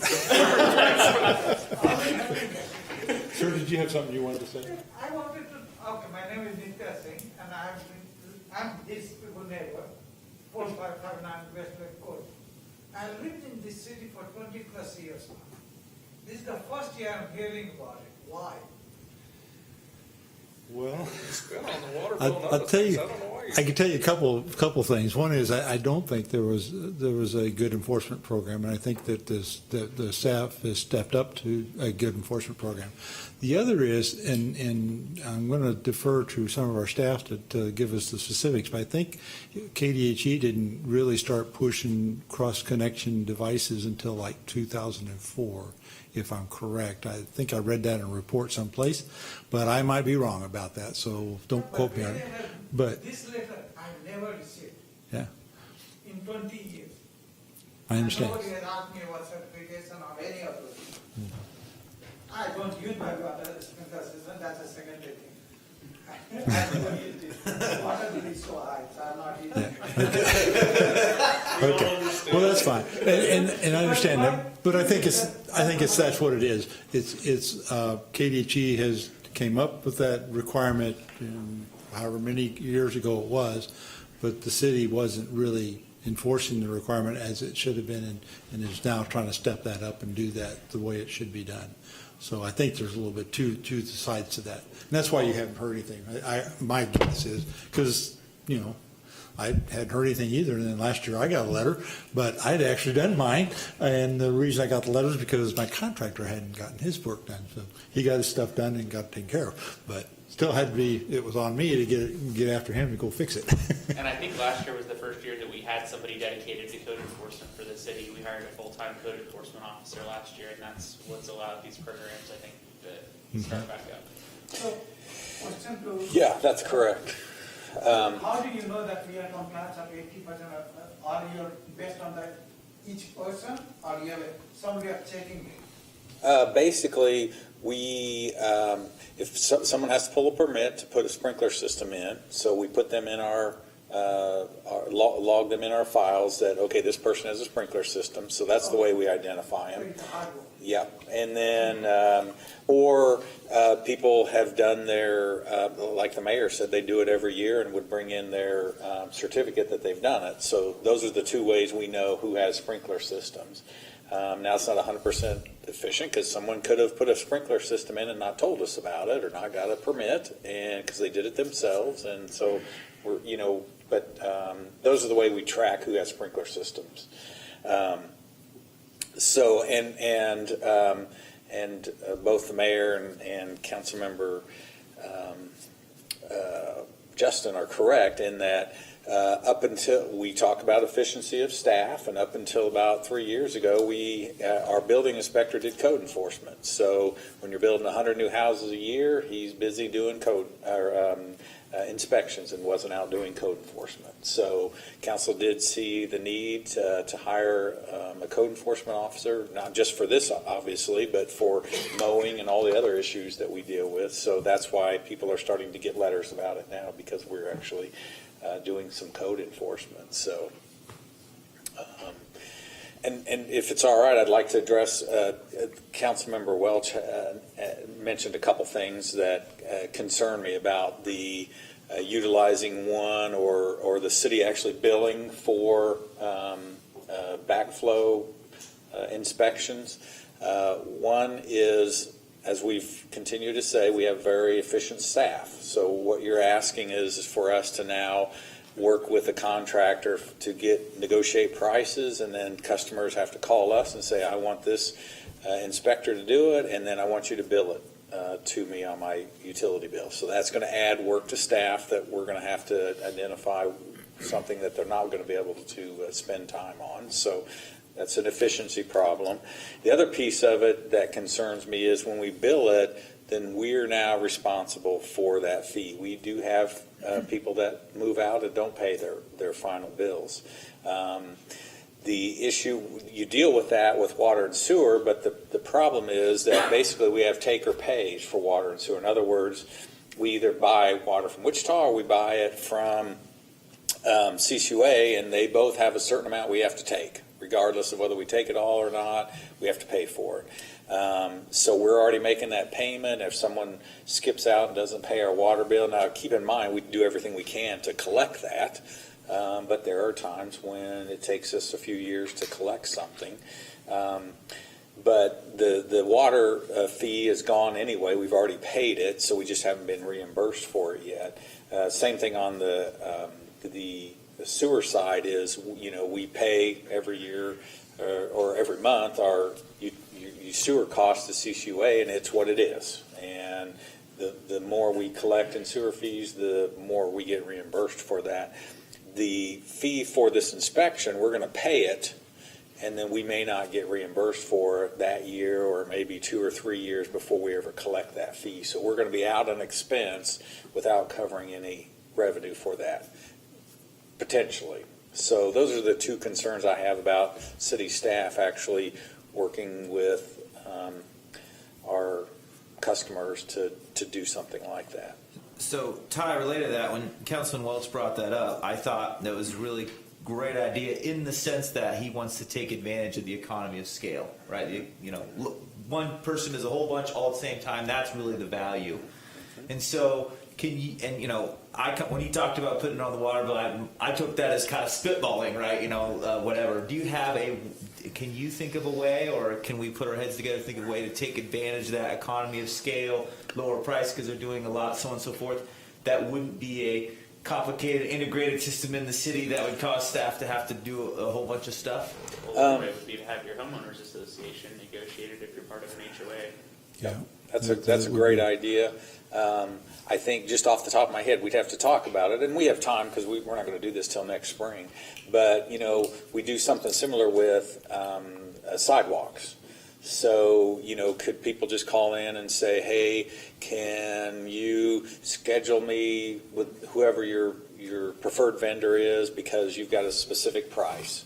And then maybe we can say, okay, we collect the address and say, okay, here's the people that have called in, here's their addresses, go do it, and then they'll be billed $35 instead of $45 or something like that. I'd like to look into that, if that's a way we can do it. Again, so it's not going on the utility bills, but we're getting that economies of scale. Justin had a great idea of, you know, the active homeowners associations, encourage them to maybe do the same. Contract with one provider to do that. I think that's a great idea. So I'd like to look into some of those thoughts. I'm a little concerned about the concept. I'd be more in favor of a homeowner association doing it than the city, but I'm a little concerned about the concept because unlike trash service, there's a water system out there, an irrigation system out there that needs to be maintained, and some of us are better at this stuff than others. And so some of us hire that stuff done, and we like to have the person who manages those sprinklers also manage the backflow and everything else of that system. That's not like the trash. The trash service it's in the trash, it's in the container, and it goes to the curb, and they don't have to worry about anything else in that in your residence. So that's a little different world. So I'm a little concerned about that issue. I'm also concerned about the city taken on that role because it's almost the city becoming the business, and I don't want the city to be at the business. I think you misunderstood. I didn't say we would pick one business and they would go do every house. It would still be up to the homeowner to contact the business to get it done. So you could still choose anyone you wanted to. If you wanted to use Treetop and pay twice as much as Joe Blow, then that's, you know, all right, that's then up to you. Yeah. It's just you. And I only say that just have a because I've schedule called out there. Treetop in a couple other places, and Treetop is the most expensive place I've called. Yeah, that's how I think we have to keep thinking about this, but that's how I understood it too. It's not that we're saying the city's saying you have to use this person or whatever. It's just that if you want to, you know, take advantage of this thing where we negotiated, and they'll probably do a majority of them, there might be a price advantage there, but it has to end up being a pretty low maintenance thing for the city that doesn't, you know, we're not doing tons of stuff. But yes, I'm assuming that there's still freedom for the homeowner to decide they can hire anybody they want. We wouldn't be forcing them into any one company.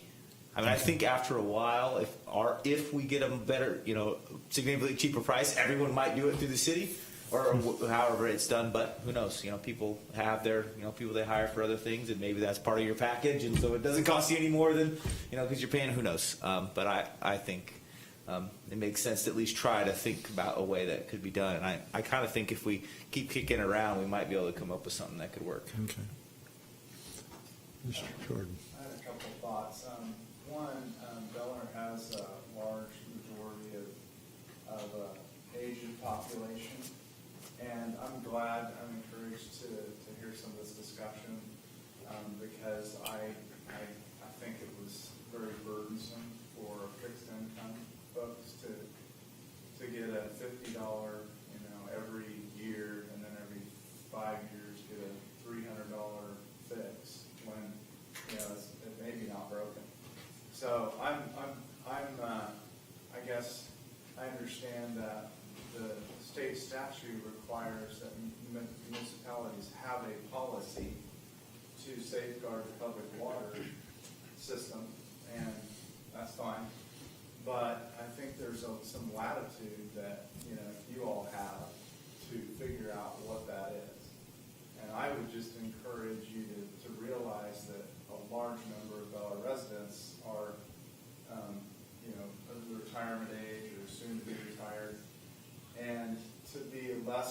burdensome to them, I think it makes a lot of sense what I'm hearing here tonight, and that is when it's broke, fix it. But I just cringe at the thought of, 3,200 households in Bel Aire throwing away perfectly good pressure vacuum breaker valves in the landfill.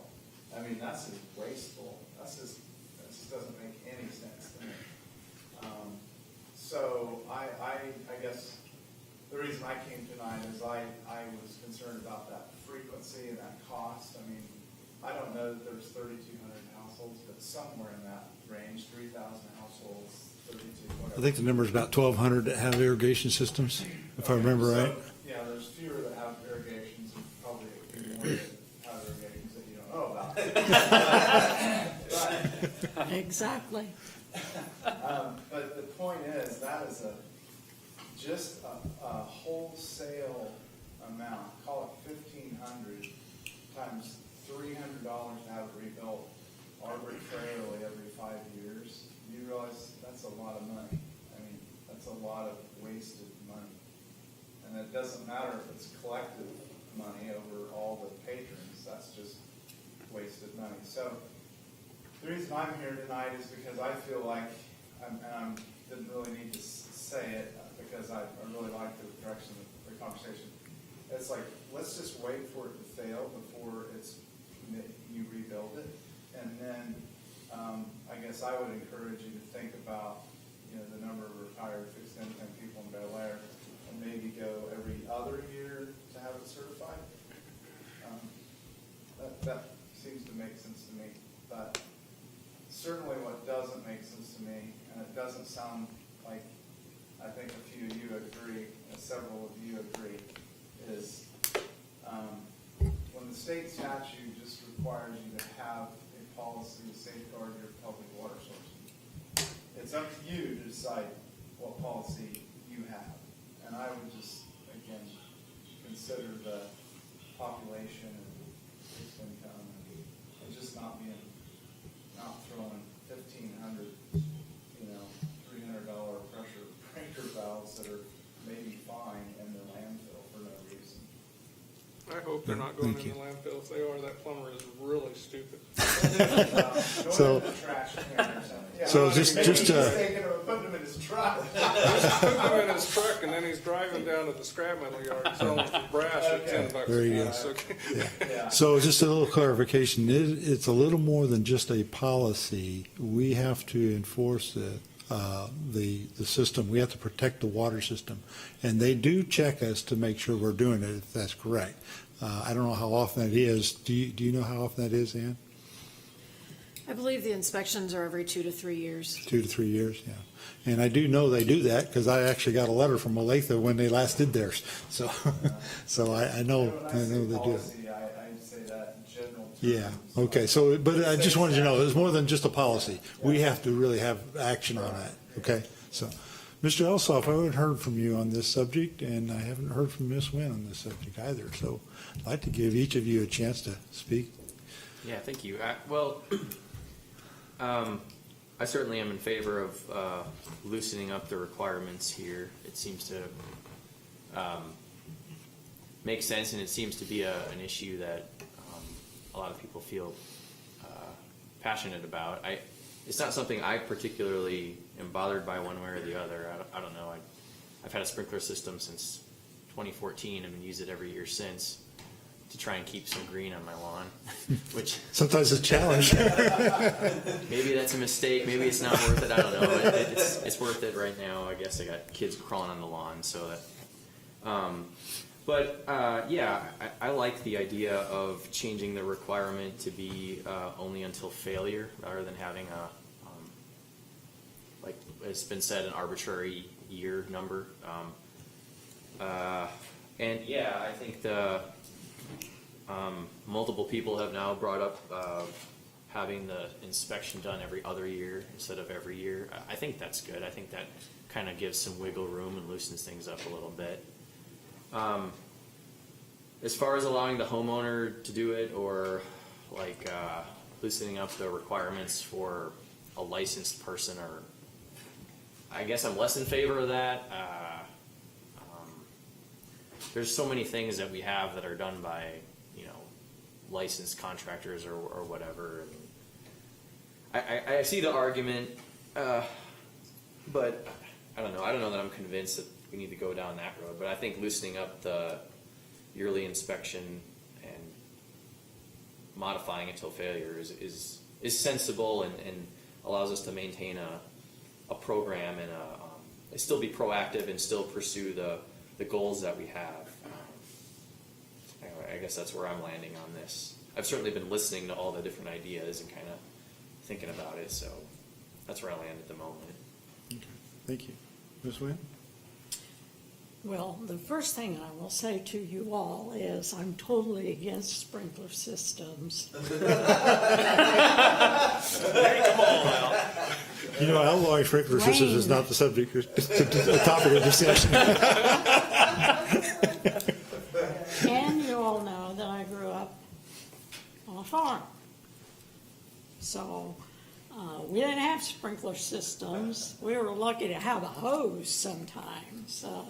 And we weren't so much worrying about lawns and things like that as animals and living creatures and making sure that they had water. So I have a little bias here. But you all should know that I've served on the Utility Advisory Committee, and this sort of came in front of us, and it was pretty much there were no regulations. We went, what? You know, how do you know, how are we supposed to make sense of this and straighten these out when they really conflict and that kind of thing? So I am glad to see that some of these must have come out of the closet from somewhere, because they're, you know, they're something that should be. You know, I think that there should be some enforcement of the backflow preventers and that kind of thing, but we never saw anything, you know, indicating that. But I don't think it has to be done on a yearly basis. I mean, this is a pretty simple piece of, is it equipment? I don't even know what to call it. Plumbing? It's just a little valve. Yeah. Really Okay, well, smaller than my hand. yeah. Again, my being sort of against them, I really don't know, but I'm sure that they would need to be replaced, but there's a little bit of me that says you don't need to replace something unless it's broke.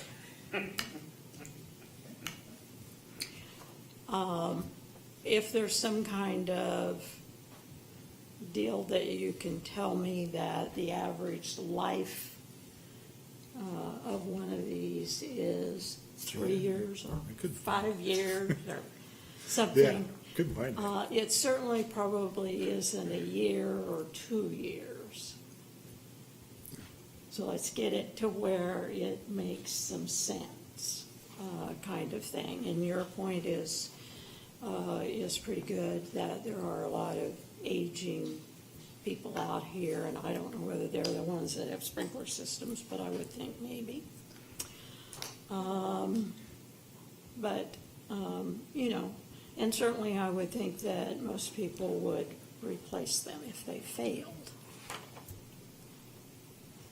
You know, so I don't know whether we need to browbeat them about that. I just don't know about that. Like I said, we had so little to work with on the Utility Advisory Committee that we kind of had maybe went overboard, and now back it down, kind of thing, to where it's more reasonable. I liked a lot of the suggestions that you guys came up with, especially the website suggestions, because Well, I that's think where it was that good. came from, yes, indeed. And so, yeah, when we asked, you know, what the rules were for the city and things like that, we kind of got one of those big old stares that's kind of like, "Oh, you want what?" And so, yeah, and it may not be a one-step thing that you'll get it all right in the first try. But hopefully you'll incorporate some of those and simplify. Yeah. You know, you don't want to make it hard, or you're going to make people get smarter about how they're going to fool you. Yeah, that's true. So, okay. Any other discussion on this? Do we need to do a little summary of what direction we need, or do you feel like you have a pretty good idea where we want to go as far as staff does? I've got one more comment on the meantime between failure. Because it's, like I said earlier, because it depends on the conditions, like how cold it gets and what the Right. water supply is like and all that. We probably should be collecting data on, if we go to not every 5 years, if we wait till they don't fail, we should collect data on how often they fail. So if we find that everybody's fails at about 7 years, then maybe we go back and tell them to rebuild them at 6 years. Or if we find that everybody's last 10 years, we can, you know, work with that data. That might be It's another a one of those burden long-term issues. I don't think I would probably support that, and the reason why is because even if you understand the average and what the average failure is, you'll still have some devices that fail after 1 year. You'll still have some devices that don't fail until 10 years. You know, the average is just an average, and I'm not saying we don't do the testing part, but if it fails after a year, it clearly needs rebuilt, and that would happen no matter what our rebuild time frame was. So I'm just saying that if we find that they're lasting 10 years, then we revisit that, you know, that maybe they should be rebuilt every 8 or 9 years, so that we prevent them failing sometime during that 10th year.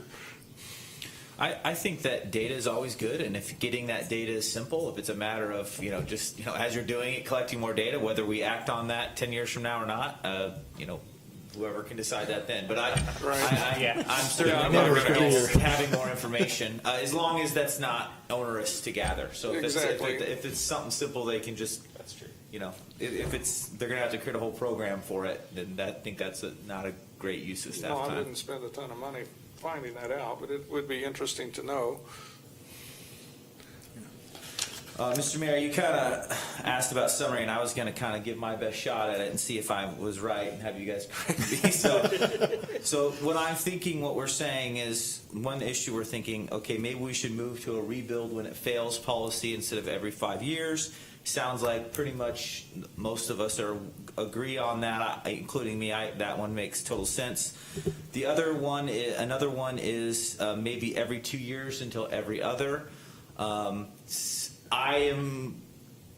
I'm okay with it, and many of us, I think most of us are. I could be talked into the other way, seeing that I'm not an expert in this area, but I wouldn't fight it because I'm not an expert in this area. But it seems to, unless someone's got a really good reason why we need to do every year, I'm fine with that too. And the third issue would be Justin's suggestion of having people be able to do things on their own. To a degree, and I think we're pretty unclear on that still. Councilman Elshoff was a little shaky on that. I'm not saying no, but I'm not as excited as a yes on that either, and would want to think through that as well and have some people argue, maybe continue to think about that. So we have that issue, and the fourth would be somehow how are we going to take advantage of this economy of scale without have it being onerous on the city as far as staff doing a whole ton of extra work and so on and so forth, but being allowed for people to be able to kind of do this all together, maybe get a cheaper price for everyone. That was kind of how I was seeing the issues stack up, and maybe I missed some, but. I think you got most of the things there. Ms. Kelly, did you want to say something?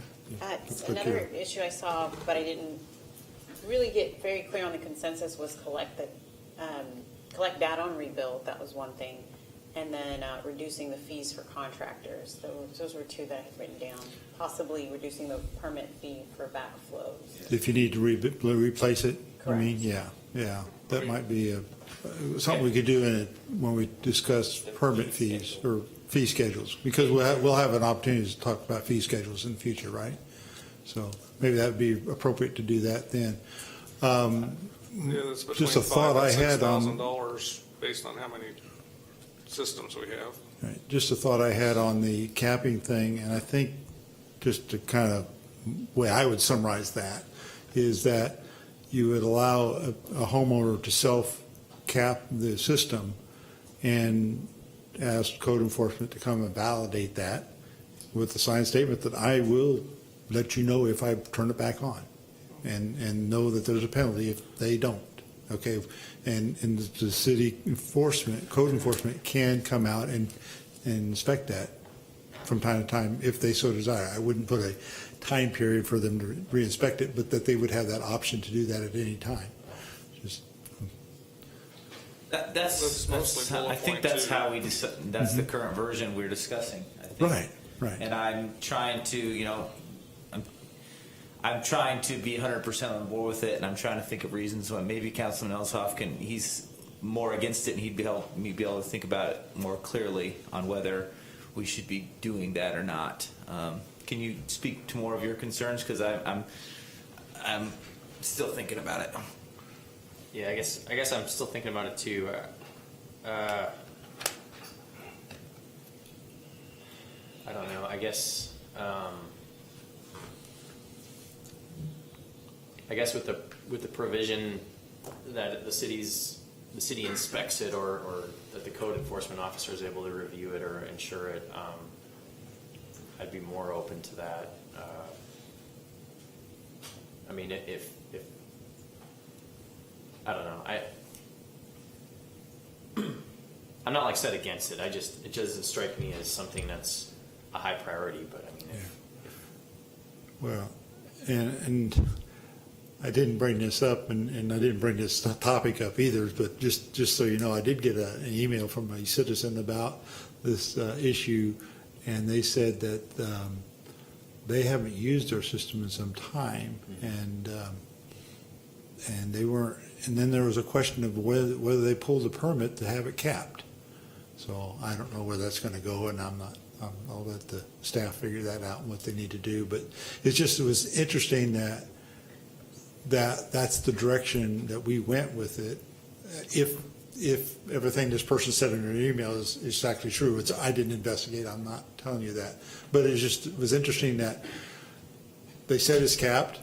Now there's a question about when was the permit pulled to cap it, and if we do this kind of system, we can eliminate some of that. I mean, the main issue is allowing the homeowner to save money by not having a professional licensed person do it for Right. X number of dollars, where they could do it for a lot cheaper. Because if I could sweat pipes, I could cap my own, but I can't sweat pipes, and mine's all copper. So. Right. I'll tell you now if you want to. Yeah, don't bother. I wasn't any good at welding either. So. You don't have to sweat it. They make compression fittings now, and you can just clamp one on, and you're tighten it up, and you're done. Yeah, as I'm thinking about this more, as long as we have an inspection, I assume there's some permit costs, and so the city recoups the time that we take to go out there, and that can be looked at. It's such a simple thing for him to inspect. It seems, that does seem okay to me. I think that's where I'm leaning anyway. Yeah, I guess the argument against it lies in the assessment of risk, right? Like as far as it's from the perspective of protecting the water supply, right? So that's I think that's the main argument against it, is just if a whole bunch of people, go and do this by themselves, and I guess responsibility would land on the inspection. If the city certifies it, then the city certifies it. But, so it's not a real strong argument in the end. So if we had that in there as part of one of the items, I wouldn't vote against it. Okay, a different question. If I replace a water heater or a faucet or a toilet, do I have to pull a license from the city? Because I can do all those things myself. As far as what you mentioned, the water heater, yes. Faucets, no. The reason being is the water heater is either electrical, so you're dealing with electricity, or gas. And so the concern there would be make sure that your gas is not leaking that could cause an explosion, or the electric wasn't hooked up right, could cause, a fire. The faucets, if you do it wrong and it leaks and messes up your cabinet, then really doesn't affect, the neighbors or anything like that. It's not a life and death issue. Okay, so there are some plumbing things I can do without having to even have Right. said the wrong word, not license, Inspection. Permit. an inspection, a permit.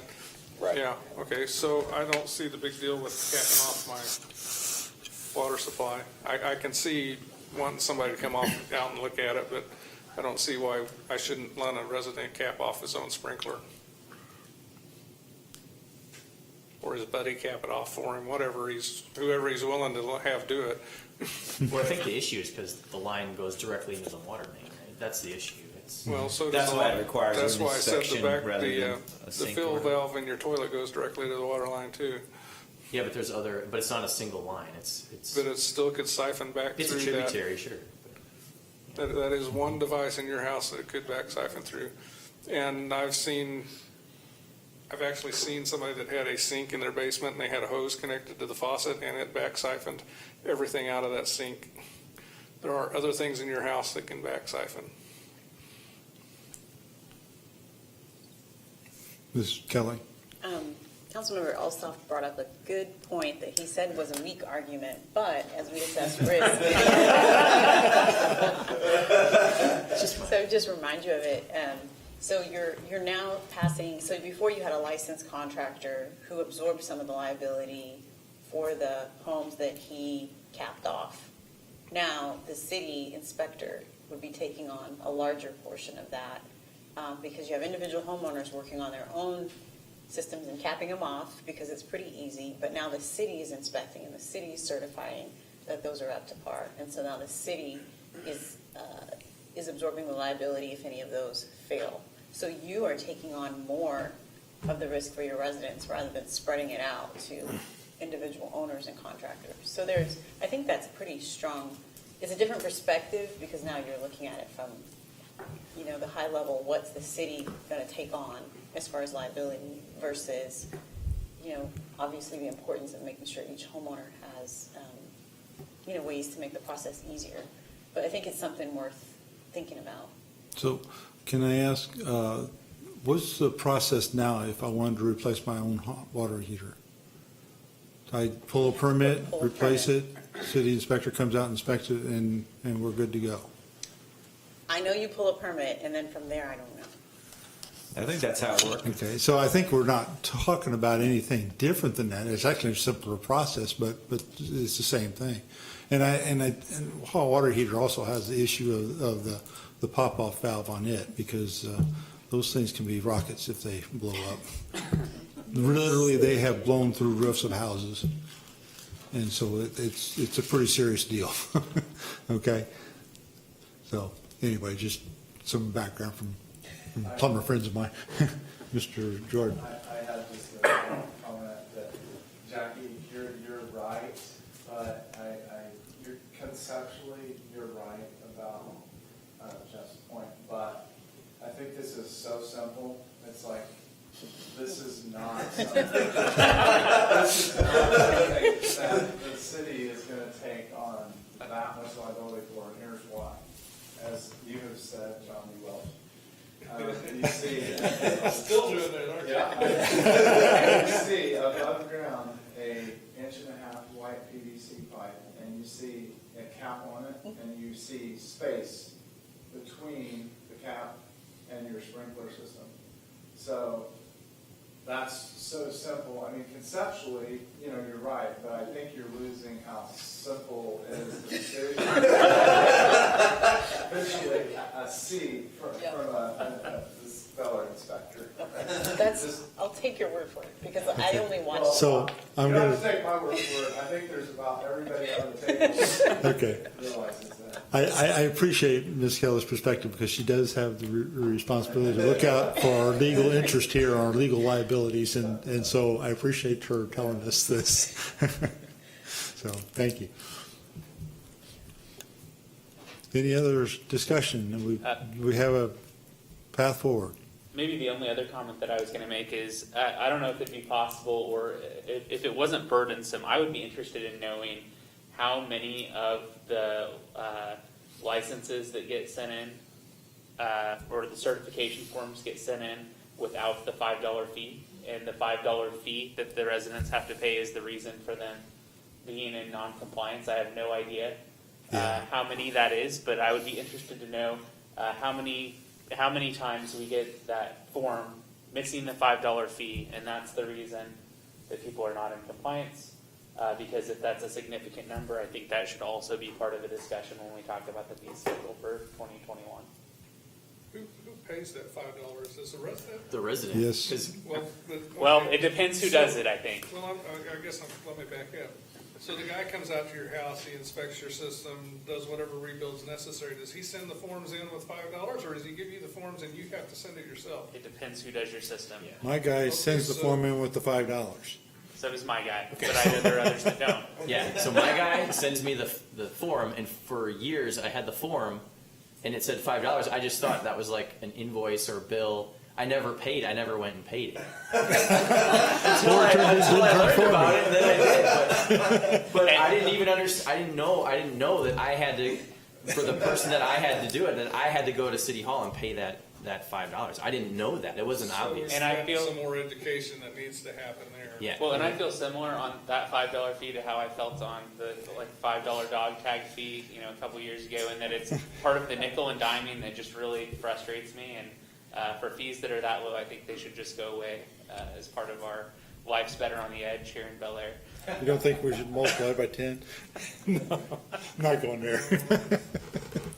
No. I agree. We've got way too many fees. Government's always charging fees, and most people are not happy about that. They pay it, but they're not happy. And ironically, small fees are sometimes more annoying than just a tiny bit. We're not raising taxes, but I'm just saying a tiny bit higher taxes would bring a lot more money, and people would be a lot less annoyed. I mean, those fees are annoying. Yeah. $2 here, $5 here, and So let me give you another perspective on fees. I'm not saying that all fees are aware that all fees are bad, but So fees are typically towards users. So when you start taking away fees, the fees are what cover the cost of delivering services. So you have to create that somewhere. So what you could do is charge no fees but have a higher mill levy. The issue with the fees are with the dog fees. So we are charging the people with dogs the fee to administrate the cost of licensing dogs. And the same thing with the irrigation systems. We're charging the fee to the people who have irrigation systems because of the inspections we have to do, or we have to go out and check on, make sure something was capped. So that's the reason you have fees, is to more or less charge the people that are utilizing. And I get that, and I support that as a general rule. But I think when that total fee collected is, similar to the amount that we might spend in miscellaneous Amazon supplies for the year or something like that, then it becomes more of a nuisance, and I would rather eliminate the nuisance fees. So. Okay.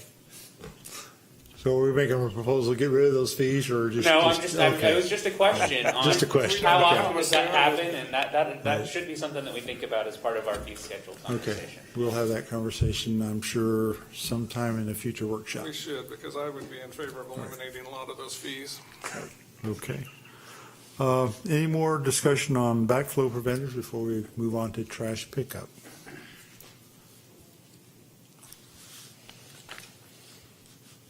Let's go on to trash pickup. Mr. Lasher. Thank you, Mayor. I think at a previous council meeting or workshop, you and Councilmember Welch had an issue with the fact that trash was being collected before 6 a.m. And so the question was, do we have some kind of regulations about that? And secondly, if it's in our contract, can we make changes to the contract? So in your packet today, or for tonight, was the agreement for solid waste and recycling services with Waste Connections. That was approved in 2016. It's a 10-year contract. Question is, can it be amended? Yes, it can. So you could cancel or terminate the agreement for cause. So in other words, if they're not abiding by the contract, you could cancel it, or you can terminate it for convenience. In other words, you can give 30 days notice to terminate it. So yes, you can change the contract, make changes to it, or enter to negotiations for a new contract. The question was, is there a requirement that they start no later than a certain time? And yes, it states in the contract that the scope of services will be in conformance with the provisions of the RFP, which was part of the contract.